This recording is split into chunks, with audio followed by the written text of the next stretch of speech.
ఈరోజు మన జ్యోతిష్య క్లాసులో శ్రీ బాలా త్రిపుర సుందరి దేవి అమ్మ జ్యోతిష్య ఆలయం ఈ ప్లాట్ఫామ్ కింద మా లక్ష్మీనారాయణ కృష్ణ ఫౌండేషన్ కింద ఆధ్వర్యంలో శ్రీ బాలా త్రిపుర సుందరి దేవి అమ్మ జ్యోతిష్య ఆలయం ప్లాట్ఫామ్ కింద ఈరోజు మనము జ్యోతిష్యంలో ముఖ్యంగా వేదిక జ్యోతిష్యంలో మనము ముఖ్యంగా తెలుసుకోవాల్సింది రాశికారకత్వాలు. ఎందుకంటే వేదిక జ్యోతిష్యంలో తెలుసుకోవాల్సింది రాశికారకత్వాలు, భావకారకత్వాలు, గ్రహకారకత్వం. జైందమ్మ జ్యోతిష్యం కొంచెం ఈరోజు వేదిక జ్యోతిష్యంలో అంటే జ్యోతిష్యంలో మీరు ముఖ్యంగా రాశికారకత్వాలు, గ్రహకారకత్వాలు, భావకారకత్వాలు ఈ మూడు జ్యోతిష్యం నేర్చుకునేటప్పుడు మీకు చాలా ఇంపార్టెంట్ తెలుసుకోవాలి. ఎందుకు అని అంటే నేను చెప్తా ఉన్నా, అడుగమ్మా. జాతకంలో మకర లగ్నము ఉత్తర నక్షత్రం బట్టి కళ్యాణం అప్పుడు లగ్నం పెడతారన్నయ్య. పెళ్లి లగ్నం అంటే జనరల్ గా వీళ్ళు ఏమంటే వీళ్ళ జన్మ నక్షత్రము అంటే జన్మ రాశి అన్నా జన్మ నక్షత్రం అన్నా కూడా నక్షత్రం జన్మ రాశిలో ఉంటది. ఇప్పుడు ధనురాశి వాళ్ళ జన్మ రాశి అంటే ఇప్పుడు కన్యారాశి మకర నక్షత్రం మకర లగ్నం కదా బాగుది. లగ్నాన్ని బట్టి కాదు ముహూర్తం పెట్టేది జన్మ రాశిని బట్టి. జన్మ రాశిని బట్టి. ఎందుకు అని అంటే వాళ్ళ జన్మ రాశి ధనురాశి అనుకోండి, అంటే చంద్రుడు ధనురాశిలో ఉన్నాడు. ఎక్కడైతే చంద్రుడు ఉంటాడో, చంద్రుడు ఏ రాశిలో ఉంటాడో అది వాళ్ళ జన్మరాశి. మీకు ఎవరన్నా చాటేసి ఇచ్చారు అంటే వాళ్ళ జన్మరాశి తెలుసుకోవాలంటే చంద్రుడు ఏ రాశిలో ఉన్నాడో అది వాళ్ళ జన్మరాశి. నక్షత్రము ఆ రాశిలోనే ఉంటది. ఉదాహరణకు చంద్రుడు ధనురాశిలో ఉన్నాడు అనుకో, వాళ్ళ జన్మరాశి ధనురాశి. ఓకే, ఇప్పుడు నక్షత్రం ఎలా కనుక్కుంటాము అంటే ధనురాశిలో చంద్రుడు ఎన్ని డిగ్రీల్లో ఉన్నాడు, అప్పుడు చంద్రుడి డిగ్రీలను బట్టి మనం అతని జన్మ నక్షత్రాన్ని లెక్కేస్తాం. ఉదాహరణకి ధనురాశిలో చంద్రుడు 15 డిగ్రీల దగ్గర ఉన్నాడు అనుకున్నాం. ధనురాశిలో ఏ నక్షత్రాలు ఉంటాయి? మూల, పూర్వాషాఢ, ఉత్తరాషాఢ. ధనురాశిలో అంటే మూల 4 పాదాలు, పూర్వాషాఢ 4 పాదాలు, ఉత్తరాషాఢ 1 పాదం. అంటే ఒక రాశిలో 9 పాదాలు ఉంటాయని మీకు క్లాసుల్లో చాలాసార్లు చెప్పాను. ప్రతి రాశిలో 9 పాదాలు. నక్షత్రము మొత్తం 4 పాదాలు ఉంటుంది. 2 నక్షత్రాలు కలిపితే అంటే మూల, పూర్వాషాఢ మొత్తం 2 నక్షత్రాలు పూర్తిగా 8 పాదాలు. ఇక మిగిలిన 1 పాదం అన్నప్పుడు ఉత్తరాషాఢ 1 పాదం. ఉత్తరాషాఢ 2, 3, 4 పాదాలు ధనుసు తర్వాత మకర రాశిలోకి వెళ్తాయి. అప్పుడు ధనురాశిలో 15 డిగ్రీల దగ్గర ఉన్నాడు చంద్రుడు అన్నప్పుడు అప్పుడు ఏ నక్షత్రంలో పడుతుంది? మొదటి నక్షత్రము 13 డిగ్రీల 20 నిమిషాలకు అయిపోద్ది. ప్రతి నక్షత్రం 13 డిగ్రీల 20 నిమిషాలు ఉంటుంది. సో 15 డిగ్రీలు అన్నాం కాబట్టి 13 డిగ్రీల 20 నిమిషాల తర్వాత వచ్చే నక్షత్రం ఏంటిది? మూల 13 డిగ్రీల 20 నిమిషాలకు అయిపోయింది, పూర్వాషాఢ నక్షత్రం. అబ్బాయిది చంద్రుడి డిగ్రీలు 15 డిగ్రీలు కాబట్టి ధనురాశిలో ఉన్నాడు కాబట్టి 15 డిగ్రీలు అనగానే మనకు పూర్వాషాఢ నక్షత్రం క్లియర్ అయిపోయింది. మరి పాదం ఎలా కనుక్కుంటాము? 13 డిగ్రీల 20 నిమిషాల నుంచి మనకి 26 డిగ్రీల 40 నిమిషాల దాకా పూర్వాషాఢ నక్షత్రం ఉంటుంది. అంటే ఒక్కొక్క నక్షత్రం 13 డిగ్రీల 20 నిమిషాలు. ఇప్పుడు 13 డిగ్రీల 40 నిమిషాలకి మనకు మూల నక్షత్రం అయిపోయింది అన్నప్పుడు మొదటి పాదము నెక్స్ట్ పూర్వాషాఢ మొదటి పాదం ఎంత ఉంటుంది? 13 డిగ్రీల 40 నిమిషాల నుంచి ఒక్కొక్క పాదం అంటే 3 డిగ్రీల 20 నిమిషాలు కలుపుకోవాలి పాదం. అప్పుడు 13 డిగ్రీల 40 నిమిషాల నుంచి తర్వాత 17 డిగ్రీల దాకా. ఎందుకంటే 3 డిగ్రీల 20 నిమిషాలు కలిపేమంటే 13 డిగ్రీలకి 3 డిగ్రీలు 16, 47 నిమిషాలు ఒక 20 నిమిషాలు కలిపి 60 నిమిషాలు అంటే 1 డిగ్రీ. సో 17 డిగ్రీల దాకా పూర్వాషాఢ నక్షత్రం మొదటి పాదం. సో ఈ బాబుది పూర్వాషాఢ నక్షత్రం మొదటి పాదం అనుకుంటాం. ఎందుకు? 15 డిగ్రీలు ఆయన చంద్రుడు 15 డిగ్రీల్లో ఉన్నాడు ధనురాశిలో. క్లియర్ అయిపోయింది. అతని జన్మరాశి తెలిసిపోయింది. చంద్రుడు ఉన్న ఏ రాశిలో ఉన్నాడు? జన్మరాశి ధనురాశి. నెక్స్ట్ నక్షత్రం పూర్వాషాఢ నక్షత్రం. అప్పుడు అధిపతి శుక్రుడు అవుతాడు. ఏ రాశిలో చంద్రుడు ఉన్నాడో ఆ రాశి అధిపతి గురువు. ఓకే అమ్మా. ఇక మనకి ముహూర్తం అంటే చాలా విషయాలు చూస్తారు దాంట్లో. ముహూర్తం పెట్టేటప్పుడు నేను ముహూర్త జ్యోతిష్యం క్లాసులో చెప్పాను, హోరా చక్రం అన్నారని చెప్పాను.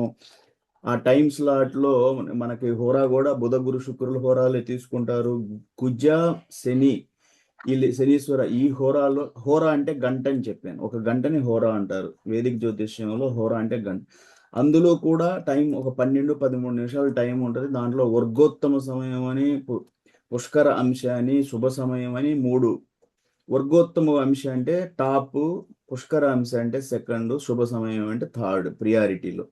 అశుభ సమయం అసలు తీసుకోము. వర్గోత్తమ సమయం అంటే ఏం చెప్పాను అంటే D1 మనం టయానికి ఒక టైం పెట్టినప్పుడు ఆ టయానికి చార్ట్ వేసినప్పుడు అంటే బాబు పుట్టినట్టే. అంటే ఒక జాతకుడు లగ్నం అంటే వివాహ లగ్నం పెడతాం. ఏది ఒక వివాహ లగ్నం కావచ్చు, ఒక ముహూర్త బిజినెస్ కానీ, వ్యాపారం కానీ, గృహప్రవేశాలు, గృహారంభాలు, విద్యారంభాలు, ఏ ముహూర్తం మనం పెట్టాలి అన్నప్పుడు ఆ టైం ఇస్తాము. ఒక టైం వేసుకుంటాము, లొకేషన్ వేసుకుంటాము, డేట్ వేస్తాము. అంటే ఒక బాబు పుట్టినట్టే కదా. అంటే ఒక జాతకుడు పుట్టినట్టే. అంటే ఆ ముహూర్తం పెడుతున్నాము అంటే ఆ టయానికి మనకి లగ్నం లగ్నం లగ్నం ఏ లగ్నం వస్తుంది, అది మనకి ఆ లగ్నము అవన్నీ కూడా పడే లగ్నము మనకి నేను చెప్పినట్టు గురు శుక్ర బుధ వాటిల్లో వస్తుందా, ఆ సమయంలో అధిపతి హోరా అధిపతి ఆ గంటకి ఆ సమయంలో,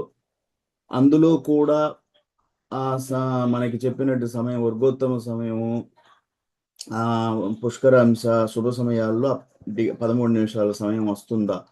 పోతే వర్గోత్తమం అంటే D1లో అంటే మనం వేసిన జన్మకుండలిలో లగ్నము ఏ రాశిలో ఉందో D9లో కూడా అదే రాశిలో ఉంటే, ఇప్పుడు లగ్నం పడింది ధనురు లగ్నం అంటే ధనురాశిలో పడింది లగ్నము అంటే వివాహ ముహూర్తం పెట్టే టయానికి నేను D9లో కూడా ధనురాశిలోనే ఉంది అంటే దాన్ని వర్గోత్తమ లగ్నము అంటారు. ఓకే అలా. సో మీకు ఒకరి ముహూర్తము పెట్టాలి అన్నప్పుడు వాళ్ళ జన్మరాశిని బట్టి, జన్మ నక్షత్రాన్ని బట్టి నిర్ణయిస్తారు. రెండోది, ఎవరికైతే డేట్ ఆఫ్ బర్త్ సమయము తెలియదో వాళ్ళకి నామ నక్షత్రాలు బట్టి. ఓకే, ఇప్పుడు నక్షత్రం బట్టి కూడా నిర్ణయిస్తారని. నక్షత్రం అంటే రాసే కదా. రాశిలో నక్షత్రం ఉంటుంది కదా.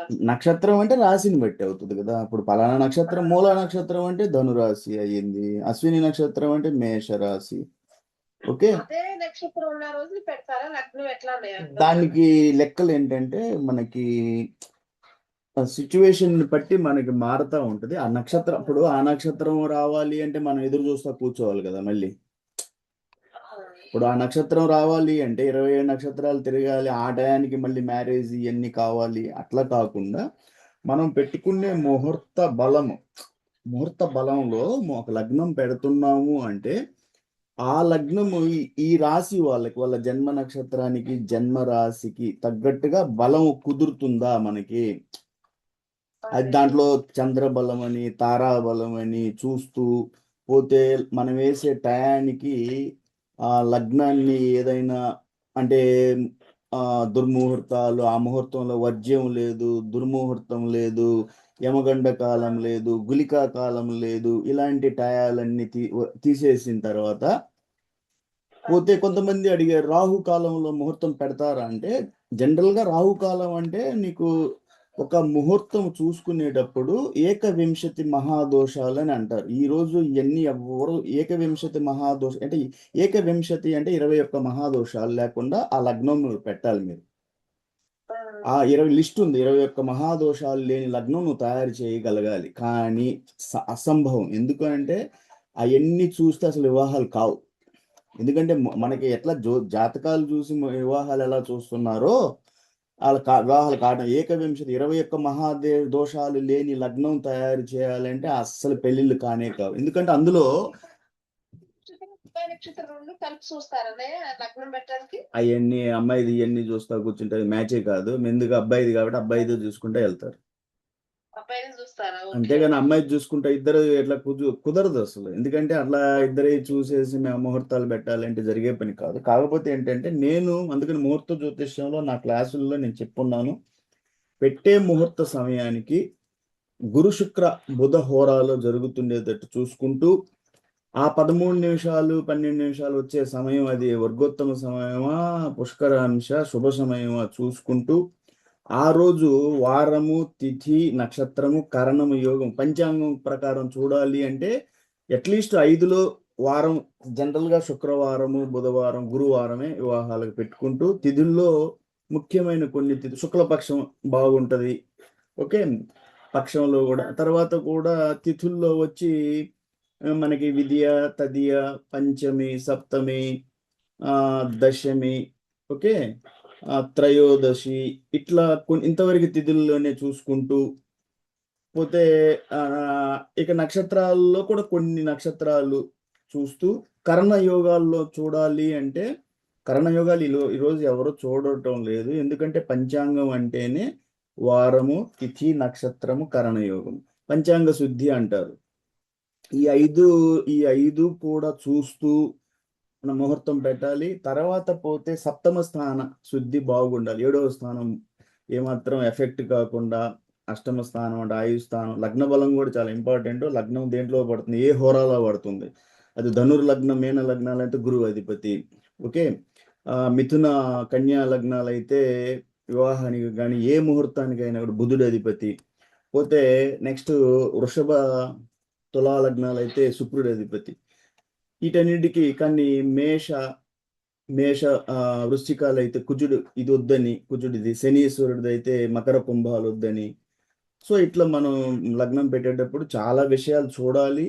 అందులో కూడా మళ్ళీ గ్రహ దృష్టులు అంటే లగ్నాన్ని ఏదన్నా చూస్తుందా సప్తమ స్థానాన్ని చాలా ఇంపార్టెంట్ వచ్చేటటువంటి శని పాపగ్రహాలైన శనీశ్వరుడు కానీ కుజుడు కానీ రాహుకేతువులు కానీ వీళ్ళు సప్తమ స్థానాన్ని కానీ వివాహ స్థానాన్ని కానీ లగ్నాన్ని కానీ చూడకుండా ఇట్లా చాలా విషయాలు చూసి ఆ ముహూర్తాన్ని పెట్టాలి. అంటే నేను చెప్పిన రాహుకాలం అని చాలా మంది అడిగారు. సార్ రాహుకాలంలో ముహూర్తం పెట్టచ్చా అంటే రాహుకాలము వీళ్ళు రాసిన గ్రంథాల్లో ఏకవింశతి అంటే 21 మహాదోషాల్లో రాహుకాలం లేదు. అందుకని ముహూర్తాలు రాహుకాలంలో పెడతారు. కానీ ఎవరికన్నా తల్లిదండ్రులకు డౌట్ ఉంటే తీసేయాలి. అంతేగాని మీరు 21 మహాదోషాల్లో రాహుకాలం లేదండి పెట్టుకోవచ్చు. ఎందుకు తల్లిదండ్రులకు డౌట్గా ఉన్నప్పుడు తీసేయండి. అది ఆ టైం రాహుకాలం కూడా తీసేయండి. మీరు ఇన్ని వర్జ్యము దుర్ముహూర్తము గులికా కాలం యమగండ కాలం ఇవన్నీ తీసేసినప్పుడు రాహుకాలం కూడా తీసేయండి. అయితే ఇవన్నీ తీసేసి ముహూర్తం పెడితే అస్సలు పెళ్ళిళ్ళు అనేది చాలా కష్టంగా ఉంటుంది. ఎందుకంటే నేను చూశాను కొన్ని నా దగ్గర కార్డ్స్ వెడ్డింగ్ కార్డ్స్ వచ్చినప్పుడు కూడా మొన్న ఏదో ఒక వెడ్డింగ్ కార్డు వస్తే చూశాను. అందులో వీళ్ళు పెట్టిన సమయం కరెక్ట్గా అది పుష్కరాంశి కానీ శుభ సమయం వస్తుందా ఆ టైంలో హోరాధిపతి ఎవరుంటున్నారు. తర్వాత పోతే ఇంకా వచ్చేసి మనకి కలశ చక్ర పంచరహిత అంటే నేను చెప్పాను అంతకుముందు క్లాస్లో కూడా పంచక రహిత శుద్ధ ముహూర్తం అంటే ఏ ముహూర్తం అయినా కూడా ఈ 5 పంచక రహిత శుద్ధ ముహూర్తం ఉండాలి. అంటే చోర పంచకము రాజ పంచకము రోగ పంచకము ఇట్లా 5 పంచకాలు ఉంటాయి. ఓకే, మృత్యు పంచకము అంటే ఈ 5 పంచకాలు లేని ఈ పంచకం ఎట్లా చూస్తారు అంటే నేను ఆ రోజు క్లాసులో కూడా చెప్పాను. పంచక రహిత శుద్ధ ముహూర్తం ఎలా తయారు చేస్తారు అంటే వారము నక్షత్రము తిథి లగ్నము. ఓకే, వారము తిథి నక్షత్రము లగ్నం అంటే 12 లగ్నాలు వాటికి నంబర్లు ఉంటాయి. వారం అంటే ఆదివారం 1 నుంచి శనివారం ఇలాగ 7 నంబర్లు. నక్షత్రాలకి 27 నంబర్లు ఉన్నాయి. లగ్నాలకు 12. ఆ రోజు ముహూర్తం వేసిన రోజు ఈ నంబర్లన్నీ కూడాలి. అంటే సపోజ్ ధనుర్లగ్నం వచ్చిందనుకో ధనుర్లగ్నం అంటే 9వ లగ్నం 9. ఓకే, నంబర్ 9 వేసుకొని ఆదివారం వచ్చిందనుకో 1 9 + 1 నక్షత్రము ఆశ్లేష నక్షత్రం వచ్చింది ఆ రోజు ముహూర్తంలో 9 నక్షత్రం. ఇక లేదు మఖ అంటే 10 సో 10 ప్లస్ తిథి 15 తిథులు ఉంటాయి కదా. ఓకే, తదియ వచ్చింది 3, పాడ్యమి, తదియ, విధియ. తదియ అంటే 3, తృతీయ అని కూడా అంటాం. అప్పుడు ఈ నంబర్లన్నీ కూడి వచ్చిన నంబర్ని 9 చేత భాగించాలి. ఓకే, అర్థమవుతుందా? ఓకే అన్నయ్య, అర్థం అవుతుంది. అట్లా భాగించిన తర్వాత బేసి సంఖ్య సరి సంఖ్య వస్తే దాన్ని మనము బేస్ సంఖ్యలు వస్తే మంచిదని, సరి సంఖ్యలు వస్తే మంచిది కాదు అన్నట్టుగా పంచక రహిత అంటే రోగ పంచకము, ఓకే, మృత్యు పంచకము, వీటికి నంబర్లు ఉన్నాయి. అంటే రోగ పంచకం అంటే మెయిన్గా వచ్చి రాజపంచకం అంటే 1, రోగ పంచకం అంటే 3, అట్లా ఉన్నాయి. 5 నంబర్లు ఉంటాయి. సో ఈ మనకు వచ్చిన శేషం ఈ 5 నంబర్లు కాకుండా ఉండాలన్నమాట. అంటే సరి సంఖ్యలు వస్తే మంచిదని, బేస్ సంఖ్యలు వస్తే మంచిది కాదు అన్నట్టుగా ఉంటది అనమాట. సో అది మనకి పంచక రహిత శుద్ధ లగ్నం పెట్టగలగాలి. నేను అది చెప్పాను, అది ఏకవింశతి మహాదోషాలు అంటే 21 మహాదోషాలు లేని లగ్నం పెట్టగలగాలి. అంత ఎవరు చూస్తున్నారని నాకు అనిపించదు. కొంతమంది పెట్టిన ముహూర్తాలు కూడా నాకు కొన్ని నేను అది కూడా చెప్తా ఉంటాను. ఎందుకంటే అవి కరెక్ట్గా వాళ్ళు పెట్టిన ఒక్కోసారి అశుభ సమయం కూడా చూశాను నేను. ఆ టైం స్లాట్ అశుభ సమయంలో వస్తుంది వాళ్ళు పెట్టిన ముహూర్తం. సో అయితే నెక్స్ట్ ఈరోజు మనం క్లాసులో ఏంటంటే రాశి కారకత్వాలు, గ్రహ కారకత్వాలు, భావకారకత్వాలు ఇవన్నీ చదువుదాము. జ్యోతిష్యం నేర్చుకోవాలనుకున్న ఏమ్మా వచ్చిన వాళ్ళు పలకరిస్తే వెనకుండా ఉంటారేమో. వచ్చారు సుధాకర్ సార్ వచ్చారుగా, హెడ్ మాస్టర్ గారు వింటా ఉంటారు సార్, క్లాస్ నడుస్తుంది వింటారు. అయితే మనం రాశి కారకత్వాల్లో మీకు ఏం తెలుసుకోవాలి అంటే ఒక్కొక్క రాశి అంటే ఇంగ్లీష్లో సింపుల్గా ఏమంటే క్యారెక్టరిస్టిక్స్ అంటారు అంతే. అంటే ఆ రాశి కారకత్వం అంటే ఆ రాశి ఏం చేస్తుంది, దేనికి ఆ రాశి వల్ల ఏం జరుగుద్ది. ఇప్పుడు మేష వృశ్చిక రాశులు భూమి, గృహము, యుద్ధము, ఈర్ష్య, సేనాధిపత్యం. ఎందుకు అని అంటే మీకు చెప్పాను, మేష వృశ్చిక రాశులకు అధిపతి కుజుడు. కుజుడు అంటేనే భూమిపుత్రుడు, మీరు వినుంటారు. కుజుడు అంటేనే సైన్యము అని, కుజుడు అంటేనే కోపతాపాలు, నిగ్రహానికి కారకుడు. కుజుడు అంటేనే ధైర్యం, సాహసం. ధైర్యం సాహసం అన్నప్పుడు యుద్ధం. ఓకే, ధైర్య సాహసాలు ఉన్నోళ్ళే యుద్ధం చేస్తారు. యుద్ధం అంటే సైన్యం, సేనాధిపత్యం. సో కొంచెం గృహం అని కూడా మేష వృశ్చిక రాశులు కారకత్వాల్లో ఉంది. ఈర్ష్య, కుజగ్రహానికి ఈర్ష్య కూడా ఒక కారకత్వంగా చెప్తారు.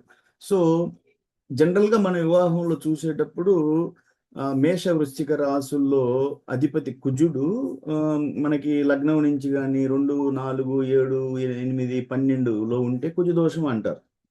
సో ఆ కుజదోషాన్ని చెప్పేటప్పుడు కుజుడు, నేను వేదిక జ్యోతిష్యంలో మీ అందరికి చెప్పేటప్పుడు 3 గ్రహాలు చూస్తారు, కుజ, గురు, శుక్ర. ఎందుకు చూస్తారని కూడా చెప్పున్నాను నేను. కుజుడు ఎందుకంటే కోపతాపాలకి, కోపాలు అంటే నిగ్రహానికి కారకుడు అవుతాడు అనేసి. సో మనకు తప్పనిసరిగా రాశి కారకత్వాల్లో మేష వృశ్చికాల గురించి ఏం చెప్తున్నానంటే భూమి, మేష వృశ్చికాలకు అధిపతి కుజుడు. రాశులు కూడా భూమి, గృహము, యుద్ధము, ఈర్ష్య, సేనాధిపత్యం.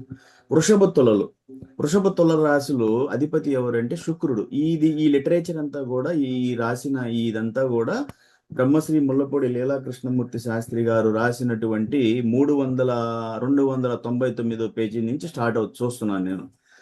నేను ఏదో ఒక జ్యోతిష్య క్లాసులో మనకి ఈ గ్రంథాలు కూడా చదివి వినిపిస్తూ ఉంటాను, రికార్డ్ అవుతూ ఉంటుంది, మన గ్రూపుల్లో పెడతా ఉంటాను.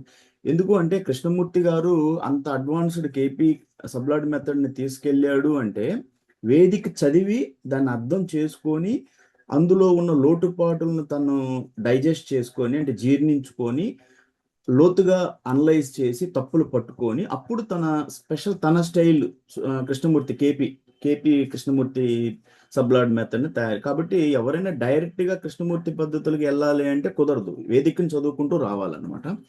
వేదికను చదవాలి, ప్రతి గ్రంథం చదవాలి, అందులో తప్పప్పులు మీకు అర్థం చేసుకోవాలి, మీరు మీ మనసుతోటి తప్పులను కూడా పట్టుకోగలగాలి. నేను వేదికను చదివి చాలా నాకు కన్ఫ్యూజన్ అంటే నేను అవి నచ్చలేదు. నాకు చాలా విషయాలు నేను జ్యోతిష్యం క్లాసుల్లో కూడా పాయింట్అవుట్ చేస్తున్నాను. ఇలా కుదరదు, ఇలా అంబిగస్ అంటారు. అంబిగస్ కన్ఫ్యూజ్డ్గా జ్యోతిష్యం ఉండకూడదు. ఎందుకంటే అదే మీకు చెప్పాను, ఒక 12 బాక్సులు వేసి అక్కడ గ్రహం పెట్టేసి ఈ గ్రహం ఆ రాశిలో ఈ ఫలితం ఇస్తుందని చెప్పకూడదని చాలాసార్లు చెప్పాను నేను జ్యోతిష్యంలో. ఒక కారణం చెప్పి పెళ్లి చెడగొట్టకూడదని ఇలా చాలా నేను చెప్పాను. ఆ ఒక ఒక గ్రహాధిపతి ఇంకో గ్రహాధిపతికి మిత్రుడు అవుతున్నాడు, మళ్ళీ రివర్స్ వచ్చినప్పుడు వయసు వరుస వచ్చిన అదే గ్రహం ఇంకో గ్రహానికి శత్రువు అవుతుంది. సో ఇది ఎట్లా అవుతుంది అని కూడా నేను క్వశ్చన్ చేస్తున్నాను, చాలా క్వశ్చన్లు చేస్తున్నాను. సరే, వృషభ తులలో అధిపతి శుక్రుడు కాబట్టి శుక్రుడిని బట్టి ఉంటుంది. శుక్రుడు ఏం కలత్ర కారకుడు, వివాహానికి కారకుడు అని చెప్పాను. శుక్రుడు అంటేనే ఆకర్షణ, శుక్రుడు అంటేనే ప్రేమ, శుక్రుడు అంటే విలాస జీవితం. సో కలత్ర కారకుడు కాబట్టి మనం శుక్రుడిని ఎప్పుడు శుభగ్రహంగానే తీసుకున్నారు. తర్వాత ఇప్పుడు ఈ గ్రంథంలో ఏం రాశారు అంటే వృషభ తులలో అంటే ఈ రాశుల కారకత్వాలు ఏంటి అంటే కలత్ర, కామ, శుభకార్యము, కావ్య రచనలు. కలత్రం అంటే భార్య, అంటే వివాహం. కామ అంటే జనరల్ దాన్ని తప్పుగా తీసుకోకుండా మనం విలాస జీవితం ఇట్లా కొంచెం ఉంటది కదా, అట్లా అనమాట. అంటే ఒక రకంగా ఆకర్షణ, అట్రాక్షన్, శుభకార్యాలకి. శుక్రుడు ఎందుకంటే ఈ రాశులు శుభకార్యాలకి, ఎందుకంటే శుక్రుడు అంటేనే వివాహానికి కారకుడు, శుభుడు కూడా సహజ శుభుడు. అందుకనే వివాహాలకి ఈ లగ్నాలు పడిన ఈ రాశులు జన్మ రాశులు అయినా ఇట్లా కొంచెం చూస్తూ ఉంటారు. ఓకే, నెక్స్ట్ మిథున కన్యలు. మిథున కన్యలకు అధిపతి ఎవరు ఈ రెండు రాశులకి? బుధుడు. బుధుడు అంటే జనరల్గా మీకు తెలుసు శుభగ్రహమే. మనకి నేను సహజ శుభుల్లో గురు, శుక్ర, బుధుల గురించి చాలాసార్లు చెప్పున్నాను. వీళ్ళు ముగ్గురు చాలా శుభులని, సహజ శుభులు అని చెప్తారు. మనకి లగ్నాలు ముహూర్తాలు పెట్టేటప్పుడు కూడా ఈ హోరాలో ఈ వాళ్ళ గంట వచ్చేటప్పుడే చూస్తాం జనరల్గా కూడా. సో మిథున కన్యలకు అధిపతి బుధుడు. బుధుడు అంటేనే వాణిజ్యం. ఓకే, బుధుడు అంటేనే ఒక రకంగా బుధుడు విద్య కూడా ఇస్తాడని. శిల్పం, అంటే శిల్పాలంటే మన ఏమంటారు, శిల్పి చెక్కుతారు కదా. సో ఇలా గణితాలు అంటే మ్యాథమెటిక్స్, యజ్ఞం, విమర్శలు, వీటన్నిటికీ కూడా ఈ మిథున కన్యలు ఎక్కువ కూడా కారకత్వం వహిస్తుంది. కారకత్వం అనే పదం ఏం చెప్తారు అంటే ఏం లేదు, ఆ రాశి దేనికి ప్రాధాన్యత ఇస్తుంది. ఆ రాశి అంటే ఒక రాశి ఒక బాబు ఆ రాశిలో పుట్టాడు అన్నప్పుడు ఆటోమేటిక్ కుజరాశిలో పుట్టాడు అనుకుందాం అనుకో. కుజరాశిలో పుట్టాడు అంటే మేషంలో పుట్టాడు. సో జనరల్గా అతని క్యారెక్టరిస్టిక్స్ ఎలా ఉంటాయి అంటే ధైర్యంగా ఉంటాడను, కొంచెం సాహసంగా ఉంటాడని, డేర్ చేయగలడను, యుద్ధము, ఇతను ఆర్మీలోకి వెళ్తాడు, ఆర్మీ అంటే ఆర్మీయే కాదు ఫోర్సెస్లోకి వెళ్తాడని, లేదా సేన లీడర్షిప్ చేస్తాడని, ఇట్లా అనమాట, అట్లా చెప్తాను. సో మకర కుంభాలు అధిపతి శనీశ్వరుడు. శని అనమాకండి, శనీశ్వరుడు. నల్లమట్టి అంటే శనీశ్వరుణ్ణి జనరల్గా జ్యోతిష్యంలో నేనేం చూశాను అంటే డిలే చేస్తాడు, లేదు ఒక ఈవెంట్కి ఆశాభంగం కలిగిస్తాడు. అంటే వచ్చినట్టే వచ్చి చిక్కినట్టే చిక్కి, పెళ్లి మ్యాచ్ దగ్గరకు వచ్చినట్టే వచ్చింది, మీరు ఆశపడ్డారు ఈ మ్యాచ్ అయితే బాగుంది అనుకో, దగ్గరకు వచ్చింది, పెళ్లి చెడిపోయింది, ఆశాభంగం. ఓకే, దానికి శనీశ్వరుడు ఉన్న రాసులను బట్టి చెప్తారు. అంటే చాలా కండిషన్స్ ఉన్నాయి, నేను జ్యోతిషం చాలా చదివి ఉన్నాను. అంటే 1, 3, 5, 7, 10 స్థానాల్లో శనీశ్వరుడు ఉన్న, ఒకటి అంటే లగ్నము. సరే, సో కాబట్టి మకర కుంభాలు అంటే కొంచెం మంచిది కాదు అన్నట్టుగానే ఉంటది. అంటే రోగాలు, ఇది మారక, అదేగాక ఈ మారక కారకత్వం అంటే ఇక్కడ నేను చెప్పడం ఇష్టం లేదు, వదిలేద్దాం అది. సరే, నెక్స్ట్ వచ్చేసి ఒక రకంగా శనీశ్వరుడు అంటే మనకి ఆయుష్ కూడా కారకుడు. సో మకర కుంభాలకు అధిపతి. ఈ రెండు రాశులు కూడా ఏం చూపిస్తాయంటే రోగాలు, పొంగులు, మశూచి, నల్లమట్టి, అశుభాలు, మారక కారకత్వాలు. అంటే టోటల్గా పెద్ద ఏమి మంచిగా లేదు, అందుకనే శనీశ్వరుడి ముహూర్తాలు కూడా తీసుకోరు. ఓకే, అలాగే మేష, వృశ్చిక ముహూర్తాలు కుజుడికి అధిపతిగా అవి కూడా తీసుకోరు అనమాట. నెక్స్ట్ ధనుర్మీనాలు అంటే గురువు అధిపతి. గురువు దేనికి కారకత్వం వహిస్తాడు? గురువు అంటేనే ఆరోగ్యము, గురువు అంటేనే సంతానము, గురువు అంటేనే విజ్ఞానము, గురువు అంటేనే సంపద. సో విద్య, ధనము, ఆచారాలు, వీటన్నిటికీ ధనుర్మీనాలు రిప్రజెంటేషన్ చేస్తాయి. సింహము పితృ అంటే తండ్రి, తనువు అంటే శరీరము, ఆత్మ. సింహరాశి చెప్తుంది.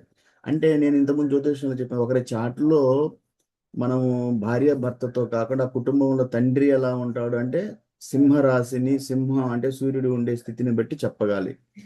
తల్లి ఎలా ఉంటది అంటే ఆమె పొజిషన్, ఆమె ఎలా ఉంటది అంటే చంద్రుడు అంటే వాళ్ళ చాటులు, అబ్బాయి కానీ అమ్మాయి చాటులో కానీ చంద్రుడు స్థితిని బట్టి ఆ తల్లి పరిస్థితి ఎలా ఉంటుందో చెప్పొచ్చు. సూర్యుడి స్థితిని బట్టి తండ్రి పరిస్థితి చెప్పవచ్చు. ఎందుకంటే సింహరాశి అంటే పితృ అంటే తండ్రి, తను అంటే శరీరం, ఆత్మ.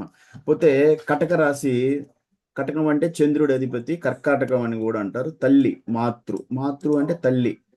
మనస్సు మీకు చెప్పాను, కర్క రాశి చంద్రుడు ఎప్పుడు మనస్సుకు సంబంధించినది అని చెప్పినాను. పోతే ఇంకా చంద్రుడు కటక రాశి కొంచెం ఔషధులు అంటే మనకి మెడిసిన్స్ కూడా రిప్రజెంట్ చేస్తారు. తర్వాత భావకరకత్వాల్లో నేను మళ్ళీ ఎంత టైం అయింది, 8:40 కదా, 9కి వచ్చి మళ్ళీ క్లాస్ చేస్తాను. ఈ 9కి 9:10కి వచ్చేసి ఈ కారకత్వాలు క్లోజ్ చేస్తాను. భావకారకత్వాలు, గ్రహకారకత్వాలు మరి నేను ఒక 30 minutesలో వచ్చేస్తానా. మళ్ళీ వచ్చి ఈ భావకారక సో అప్పుడు మనం జ్యోతిషాస్త్రంలో రాశి కారకత్వాలు చదువుకున్నాం. ఇప్పుడు భావకారకత్వాల్లో తనుభావం. తను అంటే మొదటి భావం, లగ్నం అంటారు. లగ్నం మొత్తం ఏం చెప్తుందంటే జనరల్గా ఆరోగ్యం మొత్తం అతని శరీరం, తనువు, స్వభావం, అతని బిహేవియర్ ఇంపార్టెంట్ చెప్తున్నాను. జన్మ, ఆత్మ, రూపం, అభిమానం, ప్రవృత్తి, వయస్సు, హోదా, చర్మం, తల, ఓకే, ఉదరం, విలగ్నం, వెంట్రుకలు, నిద్ర, స్వప్నం, గర్భం, ప్రయత్నం, పొట్టి, పొడవు, రంగు, ఆచారం, శీలం, శరీర దారుఢ్యం, ఇన్ని చెప్తుంది. కానీ జనరల్గా మనం తీసుకునే అంటే జ్యోతిష్యంలో ఇవన్నీ ఎంత తీసుకోకపోయినా కూడా తనుభావం అంటే లగ్నం, ఓకే, మెయిన్ హౌస్ ఎక్కడి నుంచి స్టార్ట్ అవుతుందో అతని మొత్తం శరీరం, అతని క్యారెక్టరిస్టిక్స్, అతని బిహేవియర్, ఆరోగ్యం గురించి కూడా చెప్తుంది. పోతే ఇంకా వచ్చేసి మెయిన్గా ప్రవృత్తి అంటే అదే ప్రవృత్తి అన్న స్వభావం అన్న కూడా రెండు అటిట్యూడ్, ఓకే, ఏజ్, హోదా, ఓకే, మిగతా అన్ని కూడా రంగు, ఆచారం, శీలం, శరీర దారుఢ్యం, పొట్టి, పొడవు అంటే లగ్నాన్ని బట్టి కూడా అతని ఎంత హైట్ ఉంటాడు, ఏ రంగు ఉంటాడు, పొట్టిగా ఉంటాడా, నిద్ర, ఇవన్నీ కూడా మనకి తనుభావం చెప్తుంది అనమాట. సో ధనభావం అంటే రెండవ భావం, లగ్నం నుంచి రెండవ స్థానం ధనస్థానం అంటారు. జనరల్గా ధనస్థానం అని అంటారు కాబట్టి ధనం మొదటి క్యారెక్టరిస్టిక్. వాక్కు, అతని స్పీచ్, అతని మాట తీరు ఎలా ఉంటుంది, కటువుగా ఉంటుందా, స్మూత్గా, మృదువుగా ఉంటుంది. కుటుంబం అంటే ధనుభావం ఏం చెప్తుంది అంటే అతని కుటుంబం అంటే ఫ్యామిలీ ఎక్స్పాన్షన్, ఓకే. పోతే కుడి నేత్రం, బుద్ధి, విద్య, భుక్తి, కర్ణం, మంత్రం, ముఖం, బంగారం, కపటం, డబ్బు, మారకం. రెండవ భావం మారక స్థానం అని అంటారు, ఇది గుర్తుపెట్టుకోవాలి. 2-7 మారక స్థానాలు. మారకం చెప్పాలి అన్నప్పుడు 2-7 స్థానాలు మారకం. ఆస్తి అంటే అదే ధనభావం, నాలుక, గోళ్ళు, వెండి, అసత్యం, ప్రయాణం, స్నేహం, లోహం, లందిష్టత, సహాయం చేయుట, కృత్రిమం, అనృతమ, జిహ్వ, ఆగ్రహము, రోషము, దాతృత్వం, మృదువచనము, పోషకత్వము, ధాతుబలం, శాంతం, ఆయుర్దాయం.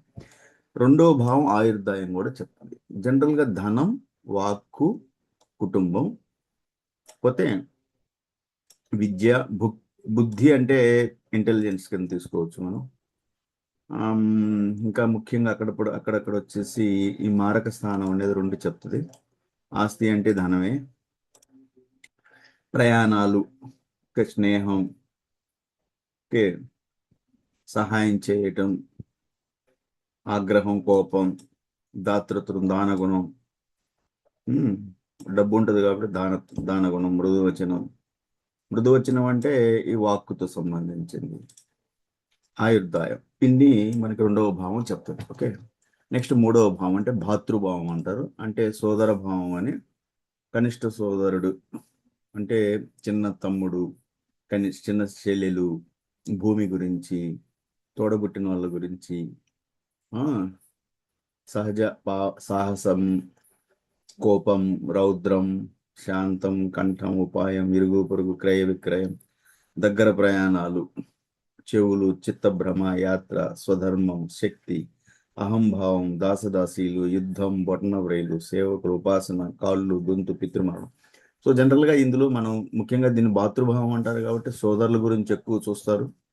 ఓకే, కనిష్ట సోదరుడు, కనిష్ట సోదరి. పోతే ఇంకా కొంచెం అప్పుడప్పుడు మూడో భావం అంటే సాహసం, కోపం, ఉపాయం, దగ్గర ప్రయాణాలకి చూస్తారు. యాత్ర గురించి తెలుసుకోవాలన్నప్పుడు మూడవ భావం, స్వధర్మం, శక్తి. ఓకే, ఇవన్నీ కూడా మూడవ భావం చెప్తుంది అనమాట. నాలుగో భావం అంటే మాతృభావం అంటారు. మాతృభావం తల్లి.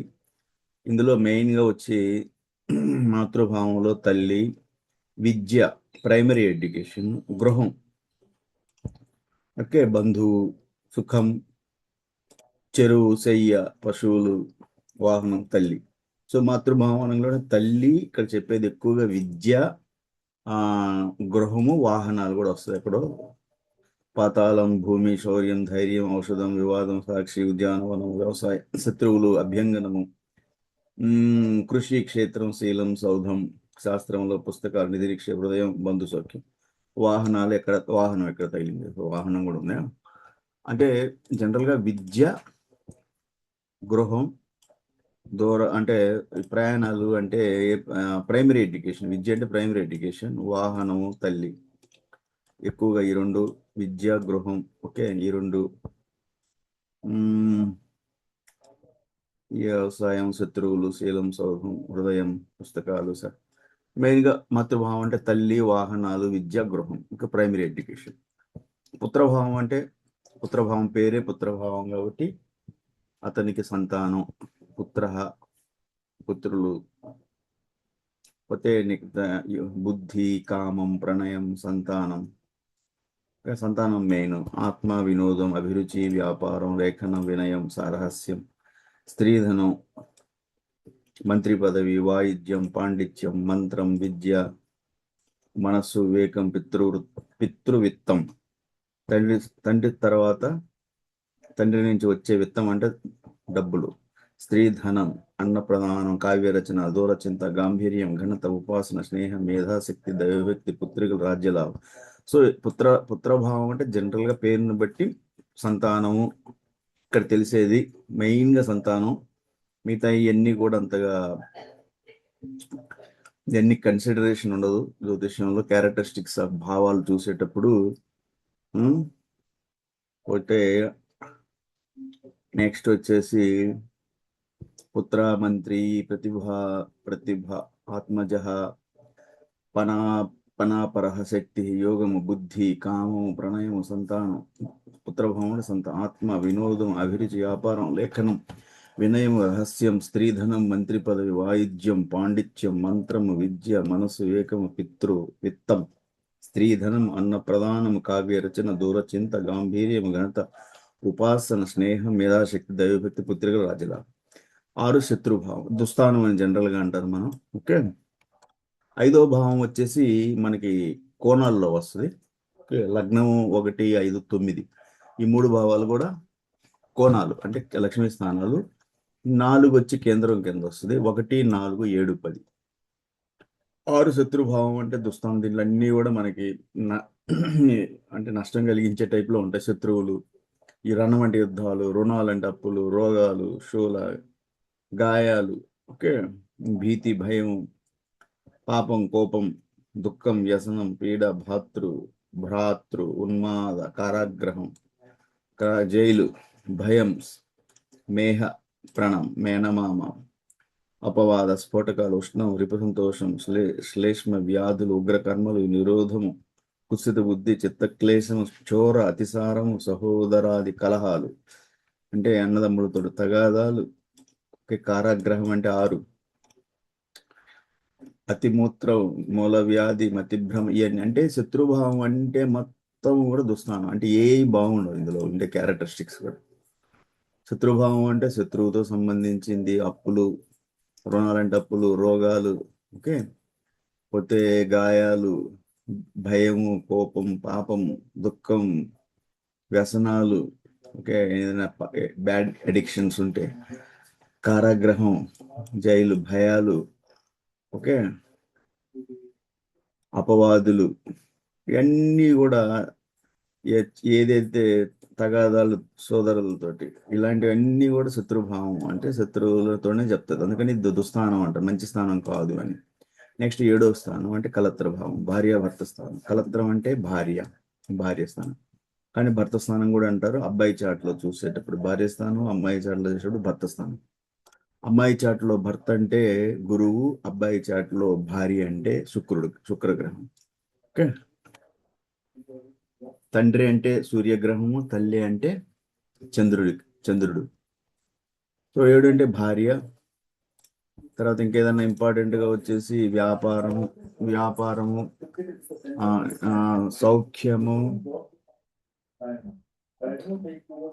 సౌఖ్యము, క్రయ విక్రయాలు, సంగ్రహాలు, వైవాహికం, భోగం, అలంకారం, మనోహరం, ఓకే, స్థానచలనము, ధనం,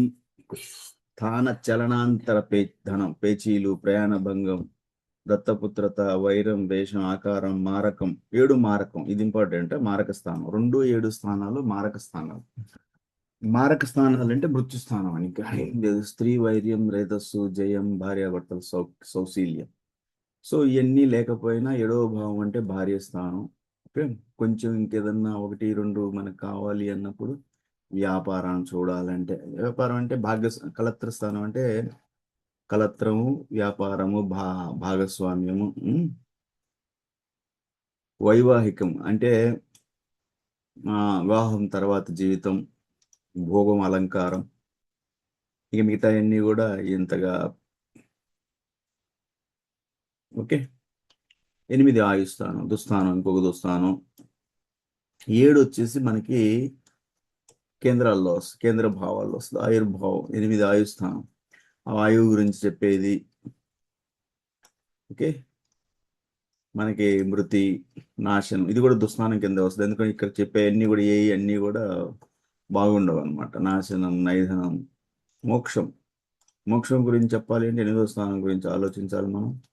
శత్రువుల గురించి 6 ఎట్లా చెప్తే ఇక్కడ కూడా శత్రువులు, జబ్బులు, దుఃఖం, మోసం, అనుమానం, నరకం, పాపం, సౌఖ్యం, మృతధనం, మేహం, దండనం, శిరచ్ఛేదనం, శత్రుపీడ, ఆకస్మిక మరణాలు, కలహాలు, ఆపదలు, శిక్షలు, ద్రవ్య నష్టం, ఇవన్నీ చెప్పేది ఆయుర్దానం. అది కూడా దుస్థానం అనమాట, మంచి స్థానం కాదు అని. ఓకే, నెక్స్ట్ పితృభావం 9 అంటే 9ని భాగ్యస్థానం అని కూడా అంటారు. 9 అంటే తండ్రి స్థానం. తల్లి గురించి మాతృస్థానం 4, తండ్రి గురించి చూడాలంటే 9వ భావం చూడాలి. అందుకని ఇక్కడ పితృస్థానం అన్నారు. దీన్ని భాగ్యస్థానం అని కూడా, ఎందుకంటే అదృష్టం అనమాట, భాగ్యం.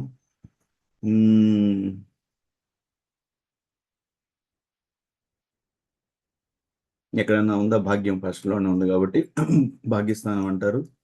తర్వాత గురువు, సుకృతం అంటే మంచి పని, పితృజ్ఞానం, దయ, భక్తి, దేవతోపాసన, చిత్రం, ఆనందం, స్వామి భక్తి, దానం, ధర్మం, నిగ్రహం, శుభం, చిత్తశుద్ధి, యాత్ర, ముద్రాధికారం, న్యాయశాస్త్రం, బ్రాహ్మణత్వం, తండ్రి.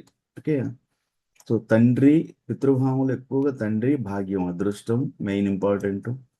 పోతే తీర్థయాత్రలు, దూర ప్రయాణాలు, ఇది చాలా ఇంపార్టెంట్. దూర ప్రయాణాలకి 9వ భావాన్ని చూస్తారు. విదేశీ ప్రయాణాలకు 12వ భావం చూస్తారు.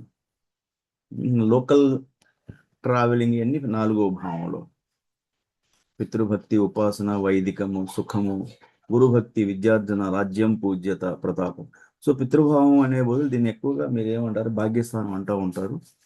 భాగ్యస్థానం అంటే అదృష్టం, భాగ్యం, తండ్రి. ఓకే, ఇవన్నీ కూడా పితృభావంలో వస్తాయి. తీర్థయాత్రలు, దూర ప్రయాణాలు, ఇది ఇంపార్టెంట్, పితృభావం. 10 రాజ్యభావం, రాజ్యస్థానం అంటారు. రాజ్యస్థానం అంటే మనకి దీన్ని రాజ్య స్థానము, రాజ్య యోగము, తర్వాత పోతే ఇంకా చెప్పాలి అంటే కీర్తి, ప్రతిష్ట, ఇవన్నీ, అతని కెరీరు, చూద్దాం ఏమేమి ఉంటాయో. కీర్తి. కీర్తి వచ్చింది కదా, అంటే అతనికి పేరు ప్రఖ్యాతులు. నెక్స్ట్ వచ్చేసి ఉద్యోగం ఇంపార్టెంట్. ఉద్యోగం గురించి చెప్పేది, అతని ప్రొఫెషన్, కెరీర్ చెప్పేది, హోదా గురించి, కీర్తి గురించి, ప్రతిష్టల గురించి, ఉద్యోగం, అధికారం. ఓకే, అందుకనే రాజయోగం ఇలాంటివి బట్టి 10వ భావం ఉంటుంది అనమాట. అధికారం ఇది మన కేంద్ర స్థానం కింద వస్తుంది. 1, 4, 7, 10 కేంద్రాలు అంటారు. సో రాజ్యభావం అన్నప్పుడే మనకి అతని ఉద్యోగం, ఓకే, అతని కీర్తి, అతని ఉద్యోగం, అధికారం, ఓకే, పవర్,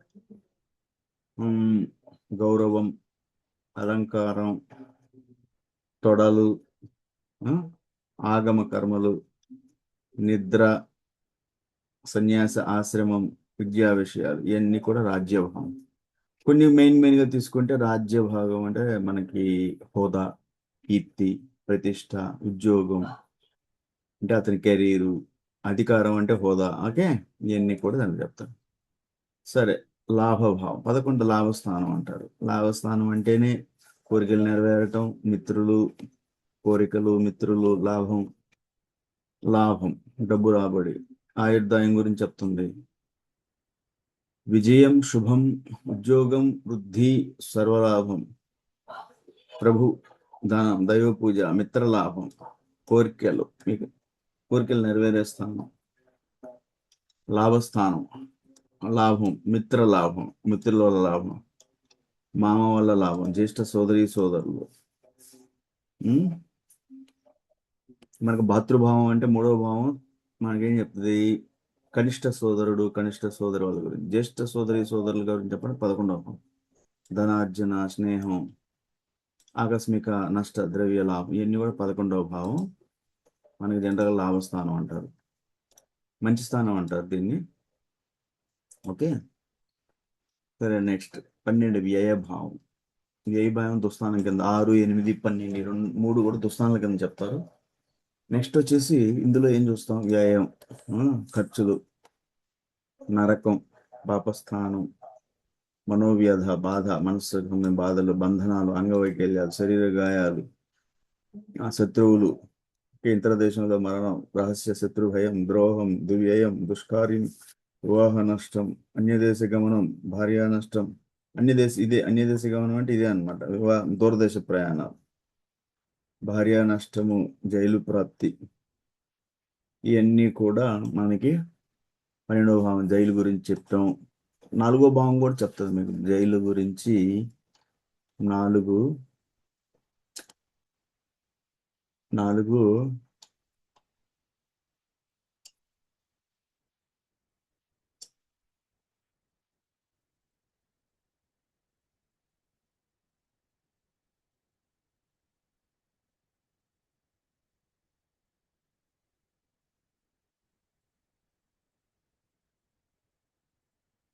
ఇందులో మెయిన్ గుర్తుపెట్టుకోవాలి మీరు. Okay, main. సరే, 12వ భావం అంటే ఏ స్థానం అంటారు? ఖర్చులు, ఓకే, అన్యదేశ గమనం, విదేశీ ప్రయాణాలు, జైలు ప్రాప్తి, సపరేషన్ గురించి కూడా చెప్తారు. విడబాటు, ఎడబాటు, ఓకే, దూరంగా ఉండటం భార్యతోటి, ఇవన్నీ ఎక్కడ తగులుద్ది? వ్యయభావం అంటే మనోవ్యధ, మనసుకు బాధ, ఓకే, ఇలాంటి వివాహ విచ్ఛేదనాలు, భార్యాభర్తలు దూరంగా ఉండటం, మనోవ్యధ, ఓకే, ఇవన్నీ కూడా వివాహ నష్టాలు, భార్యా నష్టం, ఉద్యోగ భంగం, ఉద్యోగంలో భంగపాటు, ఇవన్నీ కూడా వ్యయభావం, దుస్థానం అంటారు. సరే, గ్రహ కారకత్వాలు చూద్దాం. ముందు రాశి కారకత్వాలు చదువుకున్నాం. ఇవన్నీ కూడా భావకారకత్వ గ్రహాలు. ఒక్కొక్క గ్రహం, నవగ్రహాల్లో ఏ గ్రహం ఏం చేస్తుంది. ఫస్ట్ రవి అంటే చెప్పాను, తండ్రి. సూర్యుడు అంటే తండ్రి, చంద్రుడు అంటే తల్లి. ఓకే, రవి చంద్రుడి తండ్రికి. ఓకే, నెక్స్ట్ మెయిన్ ఇంపార్టెంట్ ఇచ్చు ఆత్మ ప్రభావం, శక్తి, పితృచింత, శివోపాసన. మనకు జనరల్గా తెలిసింది, మనం చదువుకునేది ఎక్కువగా రవి అంటే తండ్రి, రవి అంటే హోదా, రవి అంటే అధికారము, రవి అంటే డామినేషను, రవి అంటే కీర్తి. ఇట్లా మనం అనుకున్న క్లాసులు చెప్పేటప్పుడు మెయిన్ చెప్పాను నేను. రవి అంటే హోదా, కీర్తి, తండ్రి, పదవి, పోతే ఒక డామినేషన్, ఓకే, అధికారం, ఇవన్నీ కూడా సూర్యుడు చెప్తాడు. రవి అంటే తండ్రి. ఓకే, చూద్దాము. మనం చెప్పినట్లే ధైర్యం, ఓకే, ధైర్యం, బుద్ధి, యజ్ఞము, మనకేమన్నా మనం కీర్తి. కీర్తి అంటే చెప్పాను, రవి అంటే కీర్తి. ఓకే, అధికారం గురించి కూడా చెప్పాను నేను. అధికారం, పోతే పాషాణాలు, భూషణాలు, వ్యవహారం, లావు, నడుము, రక్తవర్ణం, రాజసం, రోషం, కారం, పొట్టి, తూర్పు దిశ, జ్ఞానోదయం, ప్రవాళం, రాజ్యం, స్వస్థల, స్వాధికార, లాభం, పరాక్రమణ, ఘనత, జన విరోధం, శత్రుభయం, యుద్ధం. రవి అంటే సూర్యుడు, యుద్ధాలు. ఓకే, కుజుడు ఎలా యుద్ధం చెప్తామో మనం అలాగే రవి అంటే కూడా యుద్ధం, ఉద్యోగం గురించి కూడా రవిని కన్సిడర్ చేస్తాం. వైద్యం, సౌఖ్యం, భార్య బిడ్డల. సో నిరోధం, ద్రవ్యహాని. సో రవికి మనం జనరల్గా తండ్రి, అధికారం, ఉద్యోగము, పదవి, కీర్తి ఇలాంటి వాటిని ఎక్కువగా మనం తీసుకున్నాం. ధైర్యం, అక్కడక్కడ ధైర్యం, ధైర్యం, ఓకే, యుద్ధం, ఓకే, రోషం అంటే కోపాలు. నెక్స్ట్ వచ్చేసి చంద్రుడు అంటే తల్లి. మనస్సుకు ఎక్కువ చంద్రుడు, ఎమోషన్స్, మీ ఫీలింగ్స్, మానసిక స్థితి కంటే చంద్రుడు కారకుడు. ఓకే, చిన్నవి ఇంకా సుగంధం, రూపం, సుఖభోజనం, సముద్రం, వెండి, తీపి, పాలు, వస్త్రం, నీరు, ముత్యం, ఆవులు, కంచు, పండ్లు, అపస్మారకం, గుల్మం, యశస్సు, పట్టు వస్త్రం, బావి, వీర్యపుష్టి, జలసౌఖ్యం, శ్లేష్మం, బలం, పంట, యాత్ర, అశ్వసంచారం, దుర్గగమనం, శీతజ్వరం, సమదృష్టి, స్నానశాల, సత్యం, నూతన తటాకం, మణి, వైశ్య, చెరుకు, అడివయస్సు, లగ్నం, పరిహాసం, గౌరీభక్తి, దూరదేశ గమనం, పడమర దిశ. అంటే చంద్రుడు అంటే వెస్ట్రన్ డైరెక్షన్ గురించి రిప్రజెంటేషన్ చేస్తారు. వ్యాధి, పూప, వాత, మధు, స్థూల, క్షయ, స్త్రీ, ద్విజ, సౌఖ్యం, నెత్తురు, నిద్ర, ముఖం, ఉదరం, బాహువులు, వ్యవసాయం, వైద్యం. బాహువులు అంటే మన హ్యాండ్స్. ఓకే, వైద్యం, వ్యాపారం, ఇవన్నీ చంద్రుడి గురించి. మన జనరల్గా చంద్రుడి గురించి చెప్పేటప్పుడు ఎక్కువగా తల్లి, తర్వాత మన మానసిక ఎమోషన్స్, మనస్సుకి సంబంధించిన ఎక్కువ చంద్రుడి గురించి చూస్తాం. ఇక్కడ చాలా ఇచ్చారు, ఇవన్నీ అంత మనం చూస్తూ ఉండరు. ఎక్కువగా మెయిన్ టచ్ చేస్తూ ఉంటారు. ఓకే, తర్వాత నెక్స్ట్ వచ్చేసి వైద్యం, వ్యాపారం. కుజుడు అంటే మనం చెప్పాను ఇందాక నేను, భూమిపుత్రుడు కుజుడని. ధైర్యానికి కారకుడు, సాహసం కారకుడు, కోపానికి కారకుడు కుజుడు. పోతే కుజుడు అంటే యుద్ధం, కుజుడు అంటే సైన్యం. ఇట్లా మనం చెప్పుకున్నాం. మెయిన్ చూద్దాం. ఇందులో కనిష్ట సోదర సోదరీలు, సేవక గుణం, భూమి. నేను చెప్పాను భూమిపుత్రుడు కుజుడు. ప్రకారం, రోగ, ప్రణ, సాహసం అంటే ధైర్యం. అగ్ని, స్ఫోటకం, శస్త్రాలు, సందర్శన. శస్త్రాలు అంటేనే యుద్ధం. ఉత్పాటనం, కాలిన వస్త్రం, రుణాలు, అప్పులు. ఉద్యానవనం, బలం, బలాలంటే ఫోర్సెస్. ఓకే, స్వర్గకారకుడు, పిత్త, తామ్ర, పుట్టి, శౌర్యం అంటే ఒక రకంగా ధైర్యం. యుద్ధప్రియుడు అంటే యుద్ధానికి ఇష్టపడేవాడు. అందుకని కుజుడు అంటేనే యుద్ధానికి రెడీగా ఉంటాడు అన్నమాట. విరోధం, రాజు గురించి చెప్పాలంటే కుజుడు గురించి. వాక్, కఠిన ఆధిపత్యం. సీసం, విదేశ గమనం, విచిత్ర వస్త్రం, దక్షిణ దిశ. కుజుడు అంటే సౌత్ డైరెక్షన్. చంద్రుడు అంటే వెస్ట్రన్, పడమర దిశ. తర్కశాస్త్రం, శస్త్ర విద్య, శత్రువృద్ధి, ఆయుధ ధారణ, వాగ్వాదం, మూత్రకుచ్చం, ఆర్గ్యుమెంట్స్ రెడీగా ఉంటారా కుజుడు. గణితం, మిల్లులు, పోలీసు, మిలిటరీ, విద్యుత్తు, వ్యవసాయం, ఇన్నిటికీ భూమి అంటే కుజుడు అంటే భూమి అంటే వ్యవసాయం, మిలిటరీ. ధైర్యం అంటే ధైర్యానికి ఇలాంటివి పోవాలంటే డిపార్ట్మెంట్లకి వెళ్తారు. ఎలక్ట్రిసిటీ, ఇవన్నీ కూడా కుజు క్యారెక్టరిస్టిక్స్.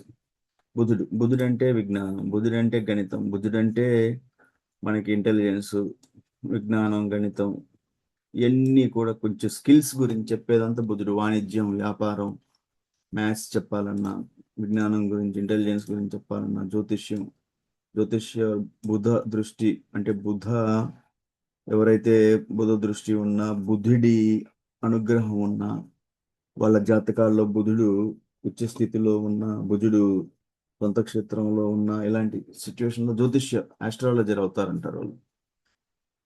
బుధుడు అంటే విద్య గురించి చెప్తాడు. మేనమామ చింత బుద్ధి సుందర స్వరూపం శాంతం గృహప్రవేశం వాణిజ్యం వ్యాపారం అంతా బుధుడే చెప్పేది. విద్య గురించి, వ్యాపారాల గురించి, వాణిజ్యం, గణితం, వ్యవహారం, వేదాంత విచారం, సేవకులు, నాభి, గుహ్యం, విష్ణుకు ఉపాసన, వ్యాకరణం, నామకరణం, మైథునం, విష్ణుభక్తి, వైద్యం, యుక్తిభక్తి, దాసదాసి, జనవృద్ధి, పరిహాసం, జ్ఞాతులు, తంత్రం, నపుంసక, పాదచారి, అడ్డచూపు, యువరాజు, పిగిలిన వస్త్రం, రజోగుణం, సునేత్ర, ఆకుపచ్చ, రచన, మేడలు, ఇన్ని ఉన్నాయి. కానీ జనరల్గా మనం బుధుడు అంటే విద్య, బుధుడు అంటే వాణిజ్యం, వ్యాపారం, ఓకే, విజ్ఞానం, గణితం, ఇలాన్ని ఆస్ట్రాలజీ, జ్యోతిష్యం, ఓకే, మెయిన్గా వ్యాపారాలు, ఇలాంటివి మనం తీసుకుంటాం అన్నమాట. తర్వాత ఇంకా ఉన్నాయి చాలా, రక్త శోధన అంట. ఇందులో మెయిన్ ఏదన్నా ఉంటే చూద్దాం. నాటకాలు, సినిమాలు, వ్యాపారం, ఇవన్నీ కూడా నాటకాలు వేసిన సినిమాలు, బుధ దృష్టి. పోతే గురువు అంటే సంతానానికి కారకుడు, గురువు అంటే ఆరోగ్యానికి కారకుడు, సంపదకు కారకుడు, విజ్ఞానానికి కారకుడు. ఇట్లా గురువు గురించి చెప్తాం. ధనము అంటే, ధనం అంటే మనకి ధనం కారకుడు, విద్య. బుధ గురువులు ఇద్దరు కూడా విద్యకు కారకుడు, పుత్రులు, సంతానం, ఓకే, జ్యేష్ఠ భ్రాత, పెద్ద అన్నదమ్ములు, దేహపుష్టి, బుద్ధి. బుధుడు కూడా బుద్ధికి సంబంధించింది, గురువు కూడా అర్ధ సంపద, కీర్తి, ఓకే, గృహము, బంగారము, శస్త్రాలు, అశ్వము, మెదడు, ఇంటెలిజెన్స్, జ్యోతిష్యం. బుధుడు కూడా జ్యోతిష్యం ఇస్తారు, గురువు కూడా. వేద శాస్త్రాలు, వాహన సౌఖ్యం, గజము, యజ్ఞాది క్రతువులు. గజం అందుకని గురుచంద్రులు ఉన్నప్పుడు ఏమంటారు, గజకేసరి యోగం అంటారు. గురువు గజము, కేసరి అంటే చంద్రుడు. యజ్ఞాది క్రతువులు, కర్మ, ఆచారము, ఛాందసం, సుజసత్వం, శాంతము, మంత్రిత్వం, ఐశ్వర్యము, బంధువృద్ధి, దయ, దక్షిణ్యం, ధర్మము, దైవభక్తి, వస్త్రం, సత్యం, తర్కము, మీమాంసలు, సింహాసనం, వాగ్ధోరణి. ఇందులో మనకి ఏదైనా ఉపయోగపడతాయి, ఇంటెలిజెన్స్, మెదడు, మైండ్, గురువు, ఓకే. ధర్మం, గురువు అంటే ధర్మరక్షకుడు, ధర్మం. బ్రాహ్మణ, జ్ఞానం, కోశాగార, నవీన గృహం, బంధు సమూహం, దీర్ఘం, సుబుద్ధి, ఉత్తర దిశ. గురువు అంటే ఉత్తర దిశ చూపిస్తుంది, ఓకే. పోతే వైఢూర్యాలు, నిధి నిక్షేపాలు, ఊరువులు, అగ్నివాంజ్యం, దంతాలు, వేదాంత, బ్రాహ్మణ భక్తి, శ్రద్ధ, పాండిత్యం, బ్రాహ్మణ వృత్తి, ఉపాధ్యాయ వృత్తి, ముద్రాధికార, వ్యవసాయం, కుజ సంబంధం ఉండొచ్చు. సో ఇందులో ముఖ్యంగా గురువు గురించి చెప్పాలంటే మనకి సంపద, విద్య, ధనం, సంతానం, ఓకే, బుద్ధి అంటే అన్నిటికీ సంపదలకు కారకుడు, విజ్ఞానానికి కారకుడు, విద్య కారకుడు, సంతానానికి కారకుడు గురువు, అన్నిటికీ, ఓకే.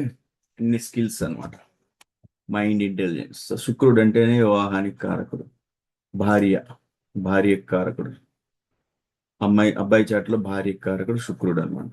శుక్రగ్రహం బలంగా ఉందంటే భార్య గురించి ఆలోచించేటప్పుడు అబ్బాయి చాట్లో 7వ స్థానం శుక్రుడు, వీళ్ళిద్దరు చూస్తారు శుక్రుడు ఎంత బలంగా ఉన్నాడు, 7వ భావం ఎంత బలంగా ఉంది అబ్బాయి చాట్లో. అది అమ్మాయి చాట్లో అయితే 7వ భావం ప్లస్ గురువు, భర్త అనమాట.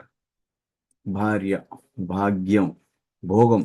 భోగం అంటే శుక్రుడు చెప్పాను నేను, విలాసత్వం అంత భోగం, వాహనాలు, సంగీతం, విద్యాది రహస్యాలు, నృత్యం అంటే అన్ని స్కిల్స్ అనమాట, ఆర్టిస్టిక్ స్కిల్, నృత్యం, సంగీత కళలు, సరస సల్లాపాలు, శిల్పం, జ్యోతిషం, కవిత్వం, స్త్రీ సౌఖ్యం, ఆభరణం, ఫణి, మాణిక్య, ప్రవాల, మౌక్తికాది కారక, నాటకాలంకార సాహిత్యం, వ్యభిచారం, వాహన సౌఖ్యం, వృత్తం, ఆభరణం, ఐశ్వర్యం, ముద్రాధికారం, హాస్యం, రహస్య, మోహం, సౌమ్యం, సౌందర్యం, శ్వేతం, సునేత్రం.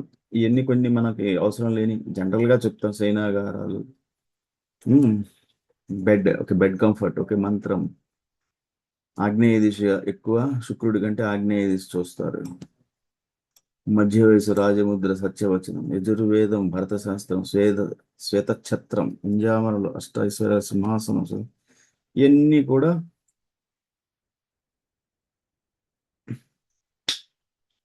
శుక్రుడి. ఇవన్నీ మెయిన్గా శుక్రుడు అంటే వివాహకారకుడని, శుక్రుడు అంటే సౌఖ్యం, ఆనందం, శుక్రుడు అంటే ఆకర్షణ, శుక్రుడు అంటే విలాసం, ఇట్లా మెయిన్గా చెప్పుకుంటాం. ఇన్ని లేకపోయినా కూడా మనం నెప్ట్యూన్ అనేది వెస్టర్న్ అస్ట్రాలజీలో చూస్తాం. దీన్నే వరుణుడు అని అంటారు. మీనం స్వక్షేత్రం. అంటే నెప్ట్యూన్కి మీనం వచ్చేసి స్వక్షేత్రం, కటకం వచ్చి ఉచ్చస్థానం. ఉచ్చస్థానం అంటే ఎక్సాల్టెడ్ పొజిషన్, కటకం, నెప్ట్యూన్. వీళ్ళ గ్రహ క్యారెక్టరిస్టిక్స్ ఏంటంటే నిగూఢ విషయాలకి, వేదనకు, కవిత్వ, సంగీత, పెట్రోల్, చంచలత్వానికి, వృత్తికి, కళా నైపుణ్యతకు, వృత్తులకు, పన్నాగములకు, ఆకస్మిక మరణాలు, దృష్టి దోషాలు, క్యాన్సర్, ఇనుమగ్రహం, వీటన్నిటికీ నెప్ట్యూన్ కారకుడు.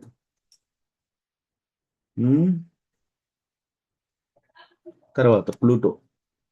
Neptune, Pluto. యురేనస్ ఇవ్వలేదా? యురేనస్ ఇచ్చినట్లే కింద ఏమన్నా ఇచ్చారని చూద్దాం. ఇవ్వలేదు. Okay, Pluto. ప్లూటో అంటే దీనిని మనవారు రుద్రగ్రహం అని, యమగ్రహం అని వ్యవహరిస్తారు. రాహుకేతుల గురించి రాయలేదు గ్రహకారత్వాల్లో. దీనికి వాయుని లక్షణాలు, రుద్రుని స్వభావం కలిగి ఉండటం, దీని కీడులను తప్పించుకుంటాం. సో ఇది పాశ్చాత్యుల విషయములలో నూతన గ్రహములైనను మన దృష్టి యందు నూతన గ్రహములు కానే కావు. మనము ఏ క్రతువులు చేసినను వీరిని ప్రత్యేకించి ఆరాధించడం సంప్రదాయం కలదు.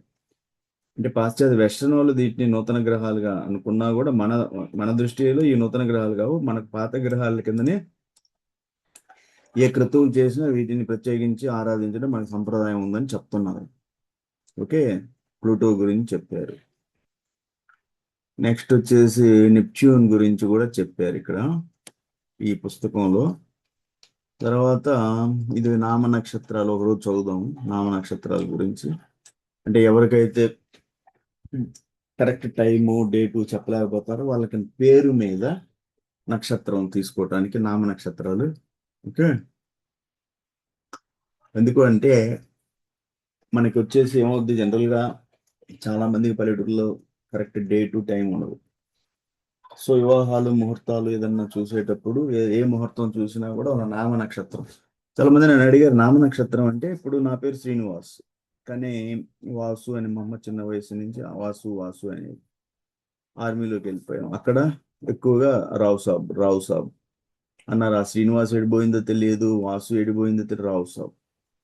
అది షార్ట్లో ఎం శ్రీనివాసరావు, మిరియం శ్రీనివాసరావు అంటే ఎంఎస్ రావు అయిపోయింది. ఎంఎస్ రావు, రావు సాబ్. కहीं రావు సాబ్ देखा आप लोग? రావు సాబ్ అయిపోద్ది అక్కడ. ఎక్కడ చూసినా రావు సాబ్ అంటే ఆ వాసు పోయింది, శ్రీనివాస్ పోయింది. 30 సంవత్సరాలు ఆ శ్రీనివాసరావు లేదు. ఓకే, ఎంఎస్ రావు షార్ట్లో, ఆర్మీలో షార్ట్లు ఉంటాయి, షార్ట్ పేర్లు. సో ఇక్కడ ఇప్పుడు వచ్చినాక ఇప్పుడు వాసు యాదవ్ మా అమ్మ పెట్టిన పేరుతోనే నేను ఇప్పుడు చలామణి అవుతా ఉన్నాను. సో పేరు అనేది వైబ్రేషన్ ఏది ఎక్కువగా జరుగుతుందో దాని మీదే ఉంటుంది. ఇక్కడ నేను ఇప్పుడు వచ్చానంటే వాసు. ఓకే, వాసు అనే పేరు మీద నా డేట్ ఆఫ్ బర్త్ కరెక్ట్ కాదు కాబట్టి నాకు నా డేట్ ఆఫ్ బర్త్ నాకు తెలియదు, నా టైం తెలియదు నిజంగా కూడా. సో అప్పుడు నేనేంది, నా వాసు అనే నక్షత్ర పేరు మీద చూసుకోవాలి. నామ నక్షత్ర రాశి కూడా అది పట్టిక అంటే సు, చూ, చే, చో ఇవన్నీ కూడా అశ్విని. చూ అంటే మొదటి పాదం వస్తుంది. ఎవరికైనా చూడామణి అని పేరు వచ్చింది అనుకో, మొదటి అక్షరం చూ. సో అశ్విని మొదటి పాదం. చేమంతి అన్నాం ఒక అమ్మాయి పేరు, మొదటి అక్షరం చే. సో అశ్విని రెండవ పాదం. చో అంటే చోర చంద్ర, చోడ, చోర రాజా అన్నారు అనుకో, చో మొదటి పాదం. అశ్విని మూడవ పాదం. లా పేరు వచ్చింది అనుకో, లాహిరి అన్నాం అనుకో, అశ్విని నాలుగో పాదం. అప్పుడు దాన్ని బట్టి ఏమొస్తుంది, ఇదంతా దేవగణం కింద వస్తుంది. గణకూటంలో యోనిలో గుర్రం, వర్ణంలో క్షత్రియ వర్ణం, నాడీ కూటంలో ఆదినాడి, రాశిలో మేషరాశి కింద వస్తారు వీళ్ళు. ఎందుకంటే అశ్విని భరణి కృత్తికన్నీ మేషరాశి కింద వస్తాయి కదా. గ్రహం వచ్చేసి వీళ్ళకి అశ్వినికి అయితే కుజగ్రహం. ఓకే, తర్వాత ఇవన్నీ కూడా ఈ భరణి కృత్తిక అంటే కృత్తిక మొదటి పాదం అంతే. భరణి నక్షత్రాన్ని లీ, లూ, లే, లో. ఇప్పుడు నాకు కావాలి అంటే వా ఎక్కడుంది? వాసు. ఇది చూడు, వాసు ఏముంది? ఇది వా. వా వానా నానా? కొంచెం జూమ్ చేద్దాం. ఇది వా. ఓకే. ఓ వా బి పు. సో వా అంటే వాసు మొదటి అక్షరం. సో రోహిణి రెండవ పాదం. రోహిణి రెండవ పాదం అంటే రాశి ఏమొస్తుంది? రాశి వృషభ రాశి. అంటే నాది వృషభ రాశి అని ఎందుకంటే నా డేట్ ఆఫ్ బర్త్ కరెక్ట్గా లేదు కదా. అప్పుడు నా జన్మ నక్షత్రం ఏమొస్తుంది అంటే రోహిణి నక్షత్రం. ఎందుకు అంటే నా మొదటి అక్షరం నామ నక్షత్రం వా. వానా నానాది చూడండి, వా. ఓకే. వా వే ఓ వా. సో వా కాబట్టి వాసు కాబట్టి రోహిణి రెండవ పాదము వృషభ రాశి. వృషభ రాశి. ఓకే. ఇక ఇక ఏదన్నా చూసుకునేటప్పుడు నామ నక్షత్రాలే అన్నమాట. రోహిణి రెండవ పాదం. శ్రీ అనేది రాదు, ఎందుకంటే శ్రీనివాస అంటే నాకు ఇప్పుడు ఎవరు నన్ను శ్రీని ఇంతవరకు పిలవలేదు. ఏ పేరు వైబ్రేషన్ పలుకుతూ ఉంటారో, ఏ పేరుతో పిలుస్తూ ఉంటారో అదే నీ నామ నక్షత్రము. వాసు యాదవ్ కట్ మొదటి అక్షరం చూస్తారు కాబట్టి వా కాబట్టి రోహిణి రెండవ పాదం. రెండవ పాదం ఎందుకని ఓ రోహిణి మొదటి పాదం, వా అంటే రెండవ పాదం, వి అంటే మూడు, ఇది పు ఊవ ఊవ ఊవ చూడాల్సి వస్తుంది ఎందుకంటే ప్రింట్ కొంచెం క్లియర్గా లేదు. సో ఇదంతా వచ్చి గణము మనిషి గణం. నేను మనిషి గణం. పాము వర్ణం వైశ్య, ఆది అంచెనాడి, వృషభం రాశి, శుక్రగ్రహం, ఇట్లా ఎన్ని కూడా వస్తాయి. ఓ ఇట్లా అయితే మనకి మృగశిర నక్షత్రం రెండవ పాదం.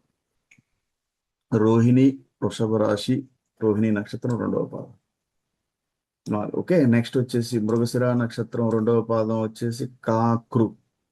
సో ఆర్ద్ర నక్షత్రం, ఆర్ద్ర అంటే ఆరుద్ర, కు కం ఖ ఘ జ్ఞా జ్ఞా చా, ఇవన్నీ కూడా. చా అంటే ఆర్ద్ర నక్షత్రం నాలుగవ పాదం.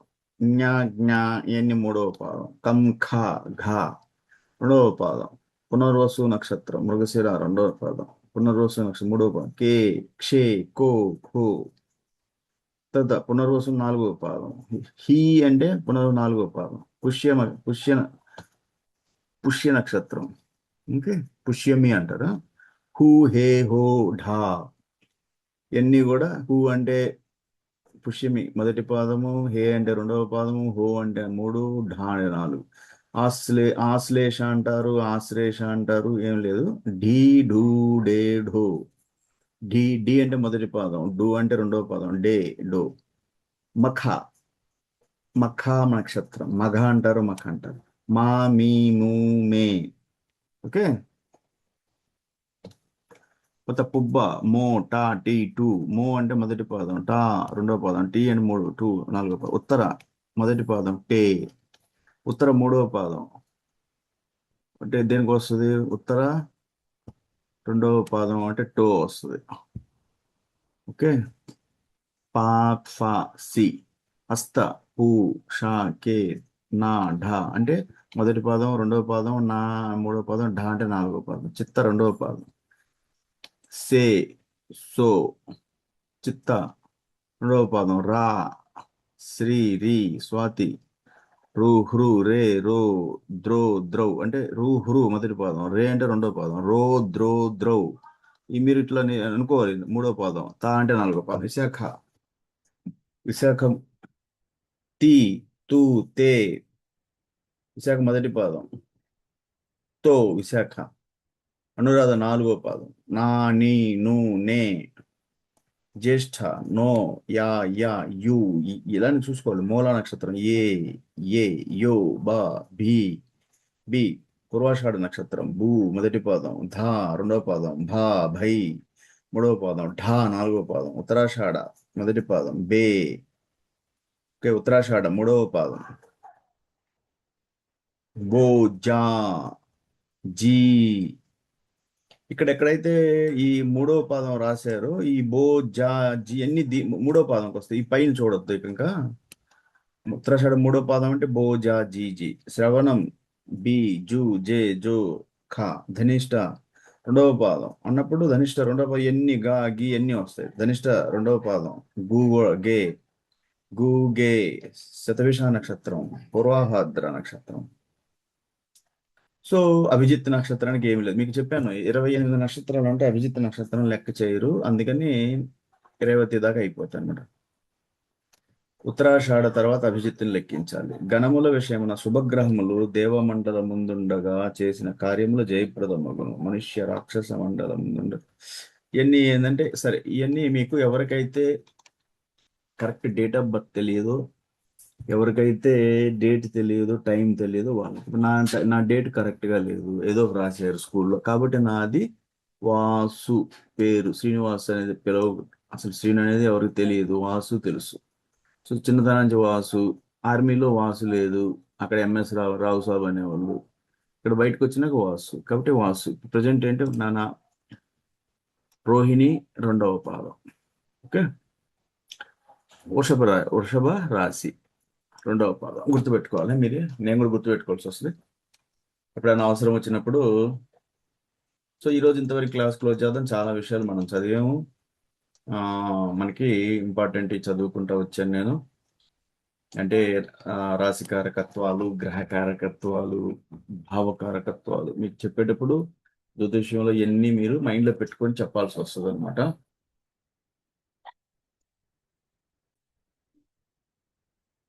మందికి నేను చెప్పాను ఒకసారి, రాసుల్లో అంటే ఎక్సాల్టెడ్ పొజిషన్స్ ఉంటాయని చెప్పాను. ఎక్సాల్టెడ్ మూల త్రికోణాలు, నీచ స్థితి, డెబిలిటేటెడ్ అన్నారు. ఓకే. నేను చూడండి ఇక్కడ రవి అంటే సూర్యుడు మేషంలో 10 డిగ్రీలు, అంటే భాగం, భాగాలు అంటే భాగం అంటే డిగ్రీ, 10 డిగ్రీల దగ్గర పరమ ఉచ్చ. కరెక్ట్గా రవి కానీ మేషంలో 10 డిగ్రీల దగ్గర ఉంటే పరమ ఉచ్చ.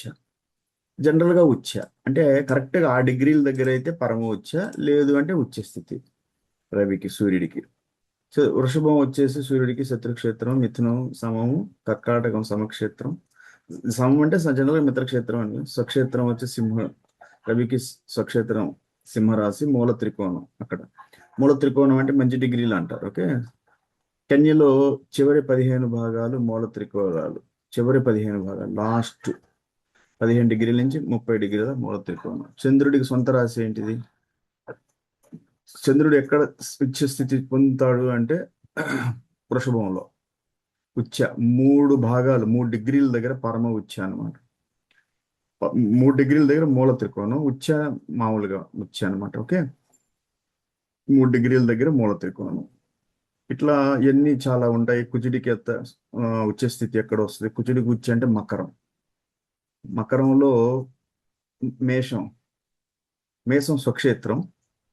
ఉచ్చ స్థితి, నీచ స్థితి ఎక్కడ ఇచ్చారు? కర్కాటకం ఇచ్చాడు. ఉచ్చ ఇవ్వలేదు ఇక్కడ, కానీ ఉచ్చ ఇవ్వాలి. ఉచ్చ ఎక్కడంటే మకరం ఇవ్వాలి, మకరం ఇవ్వలేదు. స్వక్షేత్రం మేషం ఇచ్చాడు, 12 డిగ్రీల దగ్గర మూల త్రికోణం. కర్కాటకం నీచ, 28 భాగాలు. ఇట్లా ప్రతి గ్రహానికి ఉచ్చ నీచ స్థితిలో ఎన్ని ఉంటాయి చదివేటప్పుడు మీకు ఎన్ని తెలియాలి. ఓకే. ఇదంతా కూడా ఒకరోజు క్లాస్ చేద్దాం మనం. ఉచ్చ నీచ స్థితి అన్ని కూడా, ఏ గ్రహం ఎక్కడ ఉచ్చ, ఎన్ని డిగ్రీల దగ్గర ఉచ్చ, మూల త్రికోణంలో. జ్యోతిష్యంలో చాలా ఇంపార్టెంట్ వస్తాయి.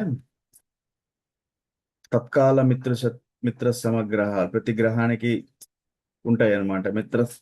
మిత్రత్వం ఇవన్నీ చెప్పున్నాను నేను. ఒక గ్రహం తన రాశి నుండి ఈ తాత్కాలిక మిత్రులు ఇవన్నీ అంత పెద్దగా చూడాలి అంటే టైం వస్తుంది. గ్రహ గతులు గురించి ఇంతకుముందు చాలాసార్లు చెప్పున్నాను నేను. అంటే రెట్రోగ్రేడ్ అని. ఓకే. హస్తంగత్వం అంటే కంబషన్ అని. మనకు కావాల్సినవి గ్రహ యుద్ధం అవుతుంది, గ్రహ సంబంధ త్రయము, గ్రహ వక్ర లక్షణం. వక్రము అంటే తామున్న రాశి నుండి వెనుక రాశికి కానీ వెనుక పాద నక్షత్రములకు కానీ పోవుట. అంటే నేను చెప్పాను రెట్రోగ్రేడ్ అంటారు. జనరల్గా మనం ఉన్నప్పుడు ఒక గ్రహం భూమిని చూసేటప్పుడు వెనుక్కి, అంటే బ్యాక్వర్డ్ డైరెక్షన్ మూవ్ అవుతున్నట్టు వెనుక రాశికి, నక్షత్రానికి కానీ పోవుట, వెనుక పాద నక్షత్రానికి. ఓకే. పోతే అతిచారం అంటే గ్రహము తానున్న రాశి యందు నియమిత కాలము వరకు ఉండక ముందు రాశికి వెళ్ళటం. అతిచారం అంటే తనున్న గ్ర ఆ రాశిలో ఎంత టైం ఉండాలో అంత టైం ఉండకుండా ముందు రాశికి వెళ్ళటం. ఇప్పుడు ఒక గ్రహము ఒక రాశిలో గురువు ఒక సంవత్సరం ఉంటాడు. ఆ సంవత్సరం ఆ రాశి యందు ఆ నియమిత కాలం ఉండకుండా ముందు రాశికి వెళ్ళిపోయాడు అనుకో, దాన్ని అతిచారం అంటారు, సంవత్సరం అంటాడు. సూర్యుడు ఒక రాశిలో సూర్యుడు బుధుడు శుక్రుడు 30 రోజులు ఉంటారు. ఒక రాశిలో 30 రోజులు ఉండకుండా నియమిత కాలం ప్రకారం ఉండకుండా ముందుకు వెళ్ళిపోవడం అతిచారం. అప్పుడేమో అతిచారంలో గ్రహాలు బలహీనాలై శుభ ఫలాలను ఇవ్వవు. కరెక్ట్గా ఆ రాశిలో ఎంత టైం ఉండాలో అంత టైం ఉంటే మంచిది. అట్లా ఎలా ముందుకు వెళ్ళిపోయారంటే బలహీనలు ఉంటారు. స్తంభనం గ్రహము తాముండు నియమిత కాలము కంటే ఎక్కువ కాలం రాశి ఎందు అంట. ఇదేమో ముందుగానే వెళ్ళిపోవటం రాశి ఎందు ఉండకుండా, ఇది స్తంభనం అంటే ఉండాల్సిన టైం కన్నా ఎక్కువ ఉంటుంది. గ్రహం తాముండు నియమిత కాలం కంటే ఎక్కువ కాలం రాశి ఎందు ఉంటాం. ఇది కుజుడికి జరుగుద్ది అంటాడు. కుజుడు ఒక రాశిలో 45 రోజులు ఉంటాడు. ఉండాల్సిన టైం ఎక్కువగా ఉంటారు అంటారు, ఎక్కువగా కలుగుతుంటారు. కుజస్తంభన అని దాన్ని ఏమంటారు? కుజస్తంభనం అంటారు. స్తంభించిన గ్రహం శుభఫలము ఈజాలదు. అంటే అతిచార గ్రహమైనా స్తంభించిన గ్రహమైనా మంచి ఫలితాలు ఈజాలదు. కుజుడు అసలు పాపగ్రహం. అస్తంగత్వం సూర్యుడికి దగ్గరగా కంబషన్ అంటారు, దాన్ని మౌఢ్యమే అంటారు. అస్తంగత్వ దోషము గురుకుజులకు ఎక్కువ అంటే ఇలా గురుకుజులు మౌఢ్యమే, కంబషన్ సూర్యుడికి ఎక్కువ వస్తూ ఉంటారు. రవిచంద్రుల కలయిక వల్ల చంద్రుడు పూర్తిగా దుర్బలుడు అవుతాడు. రవిచంద్రుడు కలయిక అంటే రవిచంద్రుడు కలిశారు అనుకోండి, చంద్రుడు పూర్తిగా వీక్ అయిపోతాడు. రవి శనులు సింహ మేష రాశులందు కలిసి ఉన్న రవి బలవంతుడు.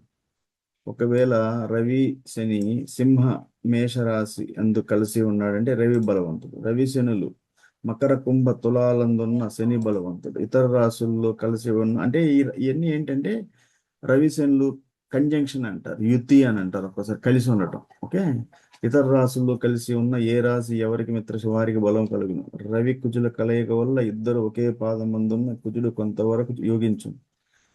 ఇవన్నీ ఎంత పెద్దగా ఎవరు చూస్తున్నారు? ఇప్పుడు ఈ రోజుల్లో ఎవరు చూడటం లేదు. ఆ గ్రహం అక్కడ ఉంది, ఆ గ్రహం ఈ పని చేస్తుంది. ముఖ్యంగా ఈ కాంబినేషన్ గ్రహాల్లో వీళ్ళు అబ్బో కుజుడు ఆ గ్రహంతో కలిసి ఉన్నాడు అని చెప్తా ఉంటారు, భయపెడతా ఉంటారు.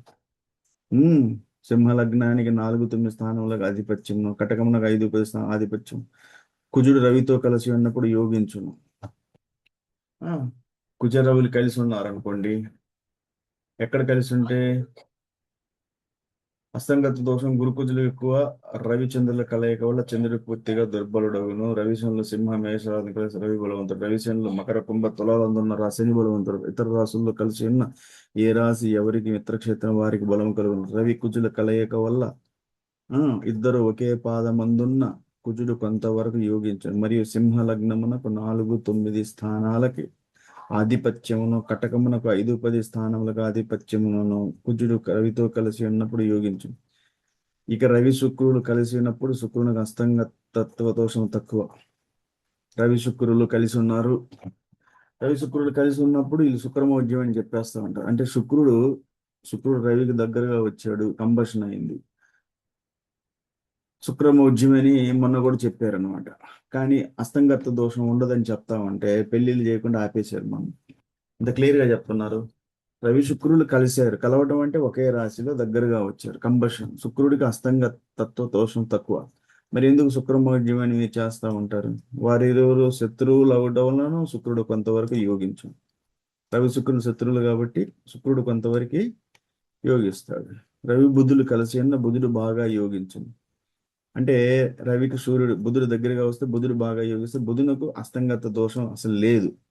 సూర్యునితో కలిసి ఒక రాశి యందు గాని ఒక పాదమునందు గాని ఉన్న గ్రహములు అస్తంగతత్వం పొందు. అప్పుడప్పుడు బుధుడికి అస్తంగత్వం అయింది, బుధుడు సి అని పెడతా ఉంటారు చార్ట్లో, కంబషన్ అయింది. అసలు బుధుడికి అస్తంగత దోషం లేదంటారు. సూర్యుడితో కలిసి ఒక రాశి ఒక పాదమునందు గాని ఉన్న గ్రహం ఆ గ్రహం బలమును కోల్పోయి శుభఫలము నీయాలి. ఇవన్నీ ఇట్లా ఉన్నాయి లేని చెప్తా ఉంటారు మీకు జ్యోతిష్యంలో. గజకేసరి యోగము. ఎవరు? గురుచంద్రులు కలిస్తే గజకేసరి యోగం. ఇది చాలా బలాలు గుర్తుపెట్టుకోవాలి. సమాగమము అంటే చంద్రునితో కలిసి ఒక రాశి యందు గాని ఒక పాదముందు గాని ఉన్న గ్రహములు సమాగమును పొందును. అంటే చంద్రునితో కలిసి ఒక రాశిలో ఉన్నా గాని ఒక పాదము అందుగానే ఉన్న గ్రహం సమాగమనం పొందుతాయి. ఏ గ్రహము చంద్రునితో కలిసిన ఆ కలిసిన గ్రహం బలం ఏర్పడుతుంది. అది కారణం. ఇప్పుడు గురు చంద్రులు కలిసారనుకో గురువుకి బాగా బలం ఉంటుంది, గజకేసరి యోగం అంటారు. ఓకే, ఏ గ్రహం చంద్రునితో కలిసిన ఆ కలిసిన గ్రహం బలం ఉంటుంది. చంద్ర శని అంటే శని చంద్ర యోగం, గురు చంద్రులు అంటే గజకేసరి యోగం. అంటే ఇక్కడ గురువుకి బలం ఉంటుంది, ఇక్కడ శనికి బలం ఉంటుంది. కుజ చంద్రులు అంటే చంద్రమంగళ యోగం అనబడతాయి. 2 దశలు యోగిస్తాయి. ఈ విధంగా చంద్రునితో శని గురు కుజులు కలిసిన యోగిస్తారు. శని గురు కుజులు. ఓకే, దీన్ని ఏమంటారు? సమాగమము అంటారు అన్నమాట. రాశి అంతగ్రహం, రాశి అంతగ్రహము ఇట్లా ఎంతో ఉంటది అనమాట. గ్రహ యుద్ధం ఒకే రాశిలో కుజునితో కలిసి గురు శుక్ర బుధ శనుల్లో ఎవరున్నో గ్రహ యుద్ధం అనబడి. అంటే ఒకే రాశిలో కుజుడితోటి ఇలా గురువు కలిసి ఉన్న, శుక్రుడున్న, బుధ శనుల్లో ఎవరున్నో గ్రహ యుద్ధం అనబడుతుంది. ఓకే, ఆ కుజుడితోటి గురువు ఉన్న, శని ఉన్న, శుక్రుడున్న, బుధున్న ఓడుట జయించుట ఎవరు గెలుస్తారు? కుజునితో బుధ గురు శుక్ర శనులు కలిసిన ఎడల గ్రహ యుద్ధమునందు పరాజితులగుదురు. కుజునితో బుధ గురు శుక్ర శనులు కలిసిన ఎడల ఎవరున్నా కూడా గృహ యుద్ధమునందు కుజుని చేత పరాజితులవుతారు. కుజుడున్న నక్షత్రమునకు వెనుక నక్షత్రం ముందున్న గ్రహం పరాజిత గ్రహం, మరియు ముందు అంశల ఎందున్న వాడు గాని ముందు రాశి ఎందున జయగ్రహం. ఇదంతా పెద్ద టాపిక్ అన్నమాట. ఓకే, ఇవన్నీ చాప్టర్లో జ్యోతిష్యంలో ఎంతవరకు చూస్తారు? అక్కడ ఆ గ్రహం ఉంది, ఈ గ్రహం ఉంది అంటూ ఉంటారు, కానీ ఏది క్లియర్గా లేదు. గ్రహ సంబంధ త్రయం అంటే 3 గ్రహాలు కలిసి ఒక గ్రహం ఒక రాశి ఎందు ఉండుట కానీ, పరివర్తన యోగం కానీ, ఒకరినొకరు చూచుకున్నారు కానీ సంబంధ త్రయం అందరు. అంటే ఒక గ్రహం ఒక రాశి ఎందు ఉండిన పరివర్తన యోగం కానీ, పరివర్తన యోగం అంటే ఒక రాశిలో గ్రహము 2 రాశులకు అధిపతులు పరస్పరంగా మారటం. అంటే ఇప్పుడు కుజుడు మేషరాశికి అధిపతి వృషభంలో ఉన్నాడు అనుకో, వృషభ రాశి అధిపతి శుక్రుడు మేషరాశిలో ఉండటం, అది పరివర్తన యోగం అంటారు. కాకపోతే ఇవన్నీ కూడా ఒక గ్రహం ఒక రాశి యందు ఉండుట గాని, పరివర్తన యోగం గాని, ఒకరినొకరు చూచుకున్నట్టు గాని, దీని సంబంధ త్రయ మందు. గ్రహ వక్ర లక్షణాలు. గ్రహ సంచారమును ముందు పోవలసిన గ్రహము ముందుకు పోలేక వెనుకకు వెళ్ళుటను వక్రత్వం అనబడతారు. అంటే రవిచంద్రులు వక్రించాడు, సూర్యుడు చంద్రుడు. బుధ గురు శుక్ర కుజ శనులకు వక్రత్వం కలుగుచుండును. బుధ గురు శుక్ర కుజ శనులకు వక్రత్వం కలుగుచుండును. రాహుకేతువులు ఎల్లప్పుడూ వక్రగతి సంచారమే. రాహుకేతువులు ఎప్పుడూ కూడా రెట్రోగ్రేడ్ లోనే ఉంటారు. మిగిలింది ఎవరు? ఇక 7 ఉంటారు. 7లో రవిచంద్రులు ఉంటారు కాబట్టి రాహుకేతువులు ఈ రవిచంద్రులు తీసి 4 పోతే 5 గ్రహాలు బుధ గురు శుక్ర కుజ శనులకు వక్రత్వం జరుగుతూ ఉంటుంది. కంబషన్కి వచ్చేలకి అస్తంగత్వంకి వచ్చేలకి బుధుడికి అస్తంగత్వం ఉండదు. ఓకే, అస్తంగత్వంలో అస్తంగత్వం అంటే సూర్యుడి దగ్గరగా రావడం.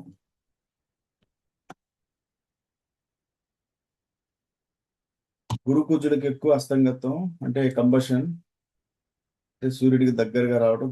గురు కుజులు ఎక్కువగా వస్తూ ఉంటారు. రవి చంద్రుల గురు కుజులు వస్తారు. మరి శుక్రుడికి రవి శుక్రుడు కలిసినప్పుడు శుక్రుడికి అస్తంగత్వ దోషం తక్కువగా ఉంటుంది. అంటే ఉంటది కానీ తక్కువగా ఉంటుంది. తక్కువగా ఉంటుందా? రవి బుధుడు కలిస్తే బుధుడు యోగిస్తాడు బాగా. ఎందుకు అంటే రవి బుధుడు కలవడం అంటే ఒక రాశిలో కానీ దగ్గర డిగ్రీలో కానీ రావడం బుధుడు యోగిస్తాడు. ఎందుకంటే అందుకని దాన్ని బుధాదిత్య యోగం అంటారు. రవి బుధుడు కలిసినప్పుడు బుధుడు పెద్దగా బాగా యోగిస్తాడు కాబట్టి బుధాదిత్య యోగం అంటారు. నన్ను చాలా మంది అడిగారు, రవి ఎందుకు సార్ బుధాదిత్య యోగం అంటే బుధుడు రవికి దగ్గరగా వచ్చినప్పుడు బుధుడు యోగిస్తాడు కాబట్టి. బుధుడికి ఆ కంబషన్ అంటే సూర్యుడికి దగ్గరగా వచ్చినప్పుడు అది అంతగా ఉండదు. అస్తంగతత్వ దోషం లేదు. పోతే ఎక్కువగా గురు కుజులుకి ఎక్కువ అస్తంగత్వం ఉంటుంది, శుక్రుడికి తక్కువ ఉంటుంది.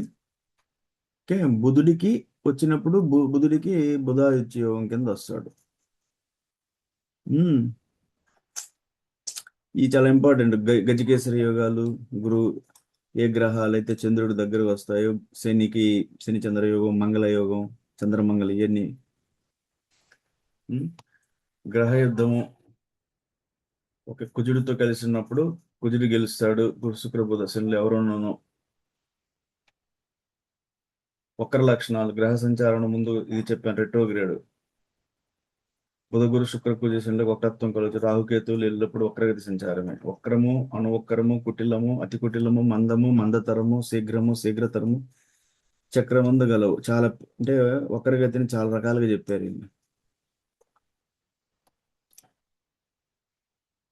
ఒక నీచ రాశిలో ఉన్న గ్రహము అంటే చెప్పాను, ఒక్కొక్క గ్రహానికి ఉచ్చ నీచ స్థితిలో అంటే నీచ స్థితిలో ఉన్న గ్రహం వక్రించింది అనుకోండి, అది శుభ ఫలమునిచ్చి మంచి అభివృద్ధి ఇస్తుందని చెప్తారు. ఉచ్చలో ఉన్న గ్రహం వక్రించింది అనుకో, ఆ గ్రహం అంతగా ఆ దశ యోగించక కష్టములను కలుగు చేస్తుంది. సో నీచలో ఉన్న గ్రహం వక్రిస్తే శుభ ఫలాలను ఇస్తుంది. ఉచ్చ స్థితిలో ఉన్న గ్రహం వక్రిస్తే ఆ దశ యోగించదు, ఓకే, కష్టాలు కలగజేస్తాయి. రాశి చక్రంలో ఉచ్చలో గ్రహము వక్రించి అంశలో నీచను పొంది నా మహాదశ యోగించడం. రాశి చక్రంలో ఉచ్చలో ఉండి అంటే D1 చార్ట్లో ఉచ్చలో ఉండి ఉచ్చులో ఉన్న గ్రహం వక్రించింది అనుకోండి రాశి చక్రంలో. మనం రాశి చక్రంలో ఉచ్చులో ఉండి నా గ్రహం వక్రిస్తే ఏమొస్తుంది? మంచి ఫలితాలు ఇవ్వటం అని చెప్పారు ఇక్కడ. ఉచ్చ ఎందు ఉన్న గ్రహం వక్రించింది, ఇవన్నీ D1 చార్ట్లు. ఆ గ్రహం యోగించ కష్టంగా. అదే రాశి చక్రంలో ఉచ్చులో గ్రహం వక్రించి అంశలు అంటే నవాంశలో నీచను పొంది ఉన్న ఆ మహాదశ యోగిస్తుంది. ఓకే, అంశలో ఏ అంశ అంటే ఏ అక్కడ నవాంశం చెప్పలేదు, ఏ అంశ డివిజనల్ చార్ట్లు, ఏ డివిజనల్ చార్ట్ నీచ పొంది ఉన్నాక మహాదశ యోగించడం.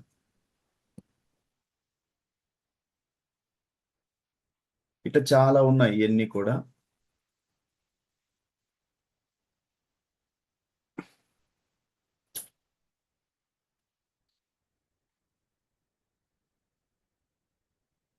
చదువుతూ ఉంటే చాలా ఉంటాయి.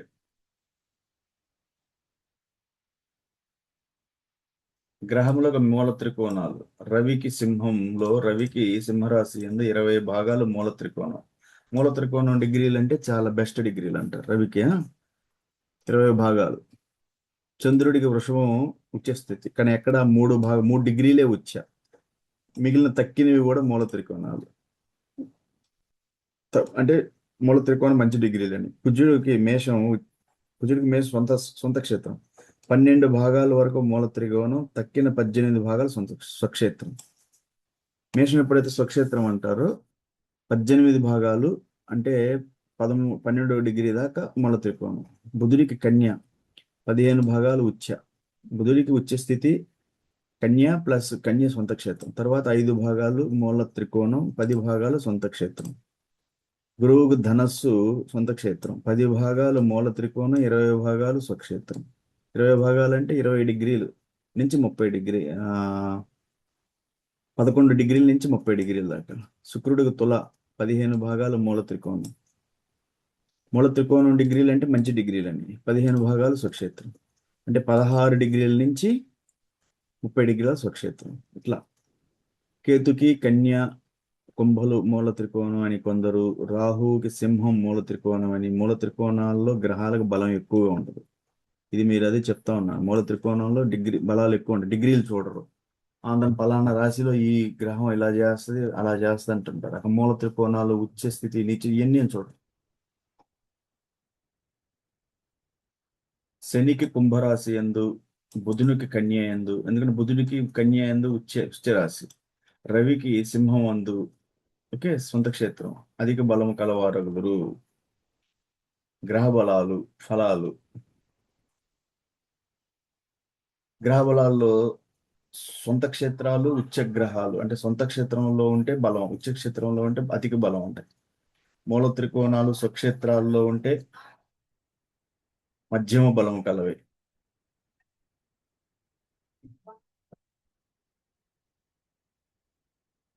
మూల త్రికోణ సొంత క్షేత్రాలు. ఉచ్చ స్థితిలో గ్రహాలు అధిక బలంగా ఉంటాయి. సో ఉచ్చ అంటే దీన్ని ఎట్లా చెప్తాడు, పరమ ఉచ్చ ప్లస్ ఉచ్చ అధిక బలం ఉచ్చ స్థితిలో ఉంటే. మూల త్రికోణం స్వక్షేత్రం మధ్యమ బలం. మిత్రక్షేత్రం ముందున్న మిత్ర దృష్టి గ్రహంలో స్వల్ప బలం. మిత్రక్షేత్రం స్వక్షేత్రం చాలా అంటే మధ్యమ బలం. మిత్రక్షేత్రం ముందు మిత్ర దృష్టి గ్రహాలు స్వల్ప బలం. మిత్రక్షేత్రం ముందున్న గ్రహం సుఖమునిచ్చు. సరే, నెక్స్ట్. ఉచ్చయందున్న గ్రహ దశ రాజీ ఆధిపత్యమునిచ్చును. ఉచ్చయందు గ్రహదశ నడుస్తుంది, ఒక గ్రహం ఉచ్చ స్థితిలో ఉంటే ఆ గ్రహదశ నడుస్తుంది అనుకోండి, మహాదశ భుక్తి అంతర ఆ టైంలో. శత్రుక్షేత్రం ముందున్న గ్రహం వ్యాధినిచ్చును. అంటే శత్రుక్షేత్రం అంటే ఆటోమేటిక్ గా ఏంటంటే ఆ గ్రహం శత్రుక్షేత్రంలో ఉంది. నీచ ఎందున్న గ్రహదశ ధన వ్యయం మరణం కలిగించు. అంటే నీచ ఎందున్న ఒక గ్రహం నీచ స్థితిలో ఉంది ఆ రాశిలో, అప్పుడు అది మహాదశ అంతర్దశ భుక్తుల్లో ఆ రాశి ఆ గ్రహ అంతర్దశలు మహాదశ భుక్తి జరుగుతున్నాయంటే మనకి మంచిది కాదని. త్రికోణ స్థానాలతో కూడిన గ్రహం, స్వక్షేత్ర బలంతో కూడిన గ్రహం సమృద్ధి ధనధాన్య సంపదనిచ్చు. మిత్రక్షేత్ర బలము గల గ్రహం కీర్తిని రాజానుగ్రహం. ఇట్లా హోరా బలయుక్త గ్రహం పరాక్రమనిచ్చును. హోరా అంటే చెప్పాను, ఆ గంట, ఒక గంటను హోరా అంటారు వేదిక జ్యోతిష్యంలో. ఆ గంటలో ఉన్న గ్రహం ఓకే పరాక్రమనిచ్చును. ఇంకా చాలా.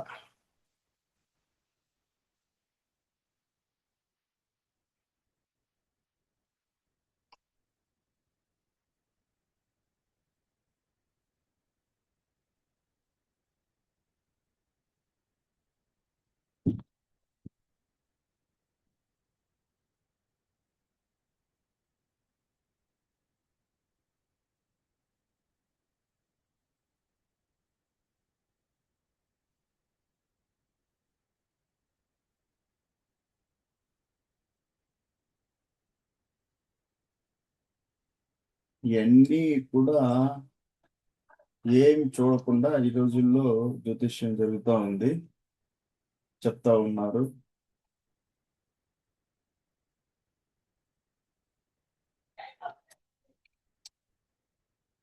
మీకు జాతకుడి లక్షణాలు గుర్తించాలి అంటే స్థిర రాశులు, దిశాభావ రాశులు, ఇది చాలా ఇంపార్టెంట్ ఒక టాపిక్ వస్తుంది. స్థిర రాశులు ఏమేమి వస్తాయి? మేష, కటక, తుల, మకరాలు. కేంద్రాలు 1, 4, 7, 10. చరరాశులుకి ఈ 1, 4, 7, 10 కేంద్రాలు అయితే వాళ్ళు చౌరవ, సాహసం, శక్తి, సామర్థ్యాలు, అధికారులు, కృష్ణ మొదలగు లక్షణాలు కలిగి ఉంటారని చరరాశుల వాళ్ళు. ఈ వాళ్ళ చరరాశులు అంటే ఇవి కానీ ఈ మేష, కటక, తుల, మకరాలు కేంద్రాలు అయితే, కానీ కొన్ని లోపములు ఉన్న మనిషి ఎంత స్థిరత్వం లేకపోవడం. అంటేనే చరత్వం అంటే స్థిరత్వం లేకపోవటం, కృషికి తగిన ఫలితం పొందకపోవటం, విద్య లేక జ్ఞానార్జన కానీ ధనార్జన కానీ విశేషంగా లేకపోవటం జరుగుతుంది. సో విద్యా జ్ఞానం అర్జన కానీ ధనార్జన కానీ విశేషం. ఎందుకంటే చరరాశులు అంటే ఒక రకమైన స్థిరత్వం ఉండదని.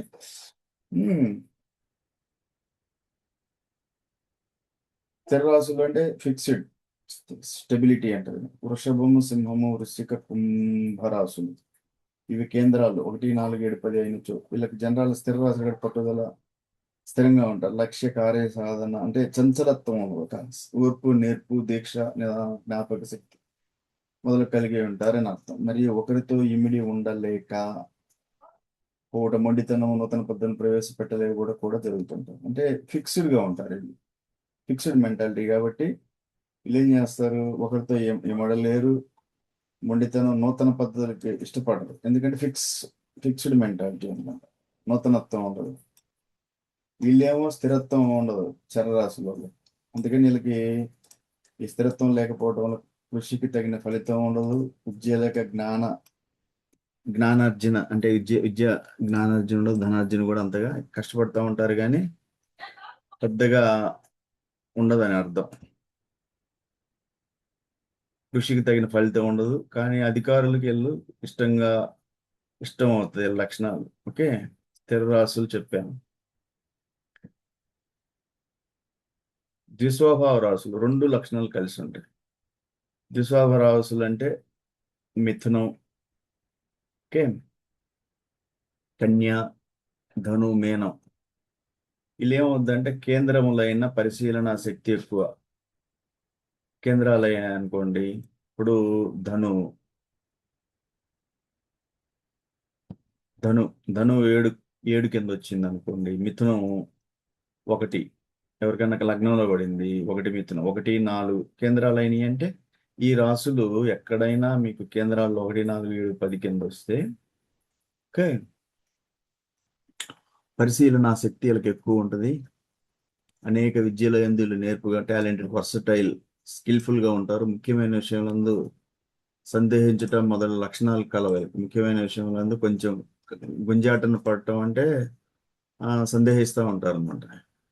మేధాశక్తి బాగుంటది వీళ్ళకి. ఊహాశక్తి, ఇమాజినేషన్ నిశ్చిత దీర్ఘంగా అంటే ఇంటెన్స్ గా చూసి పరిశీలి అనలైజ్ చేసే లక్షణాలు చాలా ఉంటాయి. ఎందుకంటే ద్విస్వభావ రాశులు అంటే 2 చరస్థిర రాశుల స్వభావం వీళ్ళకి బాగా ఉంటది కాబట్టి ఇట్లా అన్నమాట. అప్పుడు ఈ చరస్థిర ద్విస్వభావ రాశులు బేసి రాశులైనచో ఈ లక్షణాలు అధికంగా కనిపిస్తాయి. సరిరాశులైన అంతగా కనిపించవు. అంటే ఈ చరస్థిర ద్విస్వభావాలు ఏదైతే బేసి రాశులు అవుతాయో, బేసి రాశి అంటే ఇప్పుడు 7వ భావం 7వ రాశి ధనురాశి జన్మరాశి అయింది అనుకోండి, బేసి రాశి. ఓకే, లగ్నం మిథునం అయిందంటే 1 బేసి రాశి. మళ్ళీ మీకు ఇంకో సబ్జెక్ట్ వస్తుంది, అగ్నితత్వ రాశులు, జలతత్వ రాశులు, అగ్నితత్వ రాశులు, భూతత్వ రాశులు, వాయుతత్వ రాశులు, జలతత్వ రాశులు. అగ్నితత్వ రాశులు అంటే మేష, సింహ, ధనస్సు, ఈ అగ్నితత్వ రాశులు. ఓకే, పట్టుదల ఉంటుంది, ఆధ్యాత్మికంగా ఉంటారు, చొరవ సాహసం ఉంటుంది వీళ్ళ దగ్గర. ఆరోగ్యంగా ఉంటారు, పుష్టి స్వతంత్ర కలిగి ఉంటారు, ఉత్సాహం ఉత్కంఠత కలిగి ఉంటారు. లక్షణాలు అగ్నితత్వ రాశులు ఏంటి? మేష, కర్ సింహ. ఓకే, మేష, సింహ, ధనస్సు అగ్నితత్వ రాశులు. భూతత్వ రాశులు. ఓకే, భూతత్వ రాశులు వృషభం, కన్యా, మకరం. సమయానుకూలంగా పోవుట, ప్రపంచ జ్ఞానము కలవారు, ప్రయోజనము లేనిది ఏ పనిని చేయవారు, పట్టుదల కార్యదేశం మొదలు కలిగి ఉందరు. వాయుతత్వ రాశులు మిథునము, తుల, కుంభం. ఆలోచన, జ్ఞానము, సద్భావము, తెలివితేటలు, కుతంత్రం, కళా నిపుణత్వం, పరిశీలన శక్తి, బుద్ధిబలం మొదలు కలిగి ఉందరు. జలతత్వ రాశులు కటకము అంటే కర్కాటం, క్యాన్సర్, వృశ్చికం, మేనం. సోమరితనం ఉంటుంది వీళ్ళకి ఎక్కువ. చపలత్వం. చపలత్వం అంటే జలతత్వ రాశులు కదా.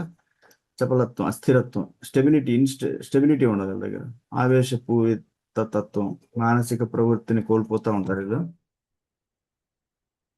అనుకరణ వీరిలో బాగా ఉంటది జలతత్వ రాశులు.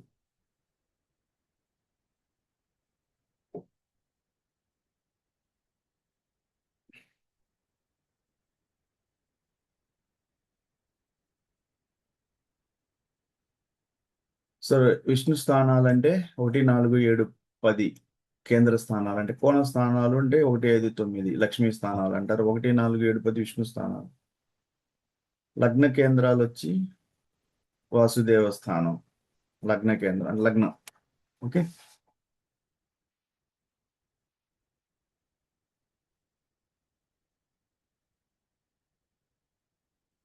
గ్రహ బలాలు తెలుసుకోవాలి అంటే ఎట్లా, ఏ గ్రహం ఎక్కడ ఉచ్చేందు అంటే రవి. రవి గురించి తెలియాలి అంటే రవి ఉచ్చేందు సింహంలో ఉచ్చేందు, సింహరాశిలో ఉచ్చేందు అంటే రవి మేషరాశిలో ఉచ్చ స్థితి ఉంటుంది, సింహం స్వక్షేత్రం అవుతుంది. స్వహోరా ఎందు అంటే తన తన అవరు ఎప్పుడు జరుగుద్ది, అతని అవరు ఎప్పుడు జరుగుతుంది. స్వహోరా అంటే ప్రతి ఆదివారం. ఆదివారంలో సూర్యోదయం స్టార్ట్ అయిన కానీ 1 గంట, మళ్ళీ తర్వాత మళ్ళీ రిపీటెడ్ గా అతని హోరా వస్తూ ఉంటుంది. ఆ టైంలో బలంగా ఉంటారు. అందుకని వివాహాల్లో హోరా చక్రం అని ఇంపార్టెంట్. దాని వివాహం అనే కాదు, ఏ ముహూర్తాలకైనా కూడా తన వారం నందు, అతని వారం ఏంటి, ఆదివారం. స్వహోరా అంటే అతని హోరా చక్రంలో ఆ గంట, మళ్ళీ ఆ రోజు 24 గంటల్లో మళ్ళీ రోజుకి ఉదయం 10 ఉదయం నుంచి పగలంతా 12 గంటలు, రాత్రి 12 గంటలు అతని అతని గంట వస్తాను. ఆ గంటలో అతను బలంగా ఉంటాడు. ఉచ్చేయందు రవికి ఉచ్చి అంటే ఏంది, మేషరాశి. స్వక్షేత్రం అంటే సింహం. ఎన్నిట్లో బలంగా ఉంటారు. చంద్రుడు కటకంలో వృషభంలో ఉచ్చిగా ఉంటాడు. సోమవారం తన వారం కాబట్టి రాత్రి కాలంలో చంద్రుడు చాలా బలంగా ఉంటాడు. పూర్ణచంద్రుడు అధిక బలవంతుడు. శుభదృష్టి ఉన్న రాజయోగం ఇచ్చును. కుజుడు తన నవాంశ యందు ఓకే తన వారం మంగళవారం నందు మీన మకర మేష మిత్ర రాశులు ఇవి. మీనరాశి మకరంలో కుజుడు ఉచ్చ స్థితి పొందుతాడు. మేషం అంటే కుజుడి సొంత క్షేత్రం. దక్షిణ దిక్కు యందు బలం ఉంటది. బుధుడి కన్య మిథునం, ఎందుకంటే తన స్వక్షేత్రం మిథునం వచ్చి బుధవారం అతని ఉత్తరాయణం నందు ఇట్లా గురువు మీనరాశి గురువు మీనంలో చాలా బలంగా ఉంటాడు, ధనుసు కన్నా కూడా. బుధుడు కన్యలో చాలా బలంగా ఉంటాడు. సరే, కన్యా మిథునం రెండింటిలో కూడా బలంగానే ఉంటాడు బుధుడు. బుధుడు కన్యా మిథునం రెండింటిలో బలంగా ఉంటాడు. గురువు వచ్చి మీనాలో బాగుంటాడు. వృశ్చికంలో ధను కటక నిజవర్గమునందు ఉత్తరాయణం ఇట్లా కొంత ఉంటది. శుక్రుడు మీనంలో ఉచ్చిలో ఉంటాడు కాబట్టి ఉచ్చిలో చాలా బలంగా ఉంటాడు. శుక్రవారం తన వారంలో బలంగా ఉంటాడు. ఓకే, ఇట్లా చాలా ఉంటాయి చదివే వాళ్ళకి. శని తుల కుంభ మకరంలోను, శని తులారాశిలో, కుంభ మకరంలోను. కుంభ మకరాలు ఈ రెండు సొంత క్షేత్రాలకు. శనికి 7వ స్థానం అందును శనివారం నందు బలవంతుడిగా ఉంటది. కృష్ణపక్షమున రాహు మేష వృషభ వృశ్చిక కన్య కటకములందును 10వ స్థానం బలవంతుడు. కేతు కన్యా లగ్నం అంతమందును, కన్యా లగ్నానికి అంతమందును వృషభం నందును. కేతువుకు వృషభం ఏంటంటే కేతువుకు వృషభం ఉచ్చ, ధనస్సు,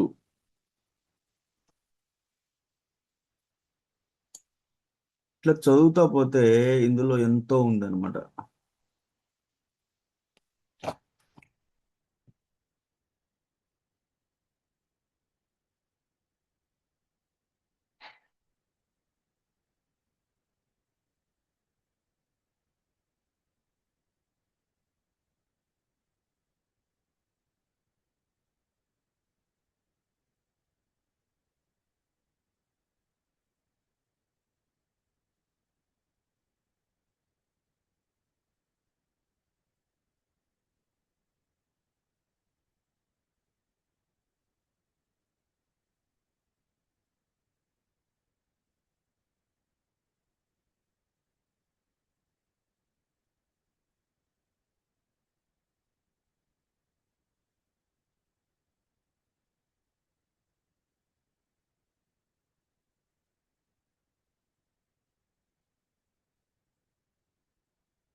మీకు పరివర్తనలు అని చెప్పాను.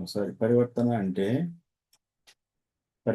అంటే ఒక గ్రహము, ఒక రాశి అధిపతి ఇంకొక రాశి అధిపతిలో ఉన్నాడు, ఆ రాశి అధిపతి ఈ రాశి అధిపతిలో ఉన్నాడు.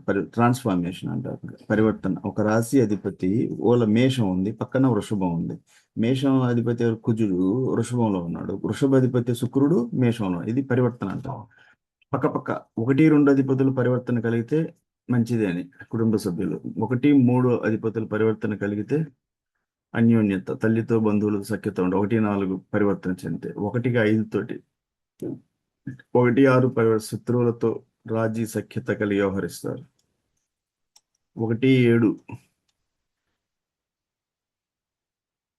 అంటే లగ్నం కాడి నుంచి. ఒకటి అంటే స్వేచ్ఛా ప్రవర్తన, అవమానంలో మొదలు కారణములను. 1, 9 ట్రాన్స్ఫార్మ్ అయ్యారని తండ్రి చెప్పినట్లు కుమారుడు, కుమారుడు చెప్పిన తండ్రి అన్యోన్యత కలిగింది.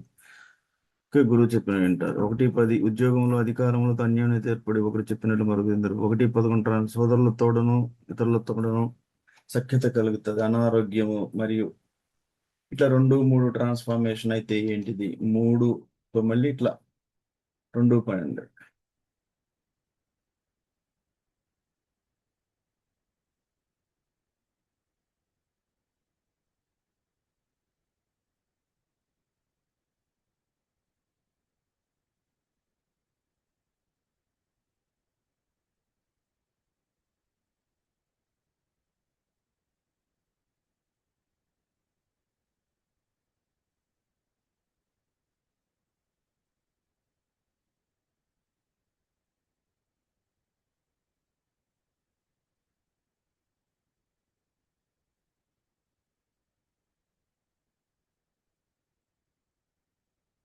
లగ్నాధిపతి లగ్నంలో ఉండటం మంచిది.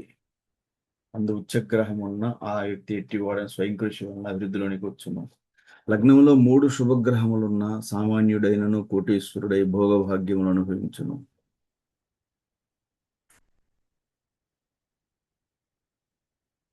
లగ్నాధిపతి ఉచ్చులై ఉన్న జాతకం బాగా యోగించును.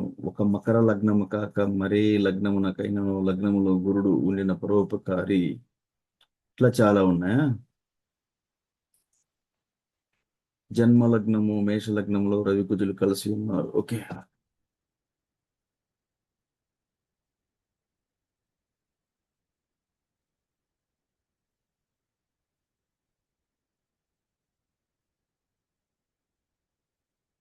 ఓకే, సరే, మిగతా తర్వాత చూద్దాం.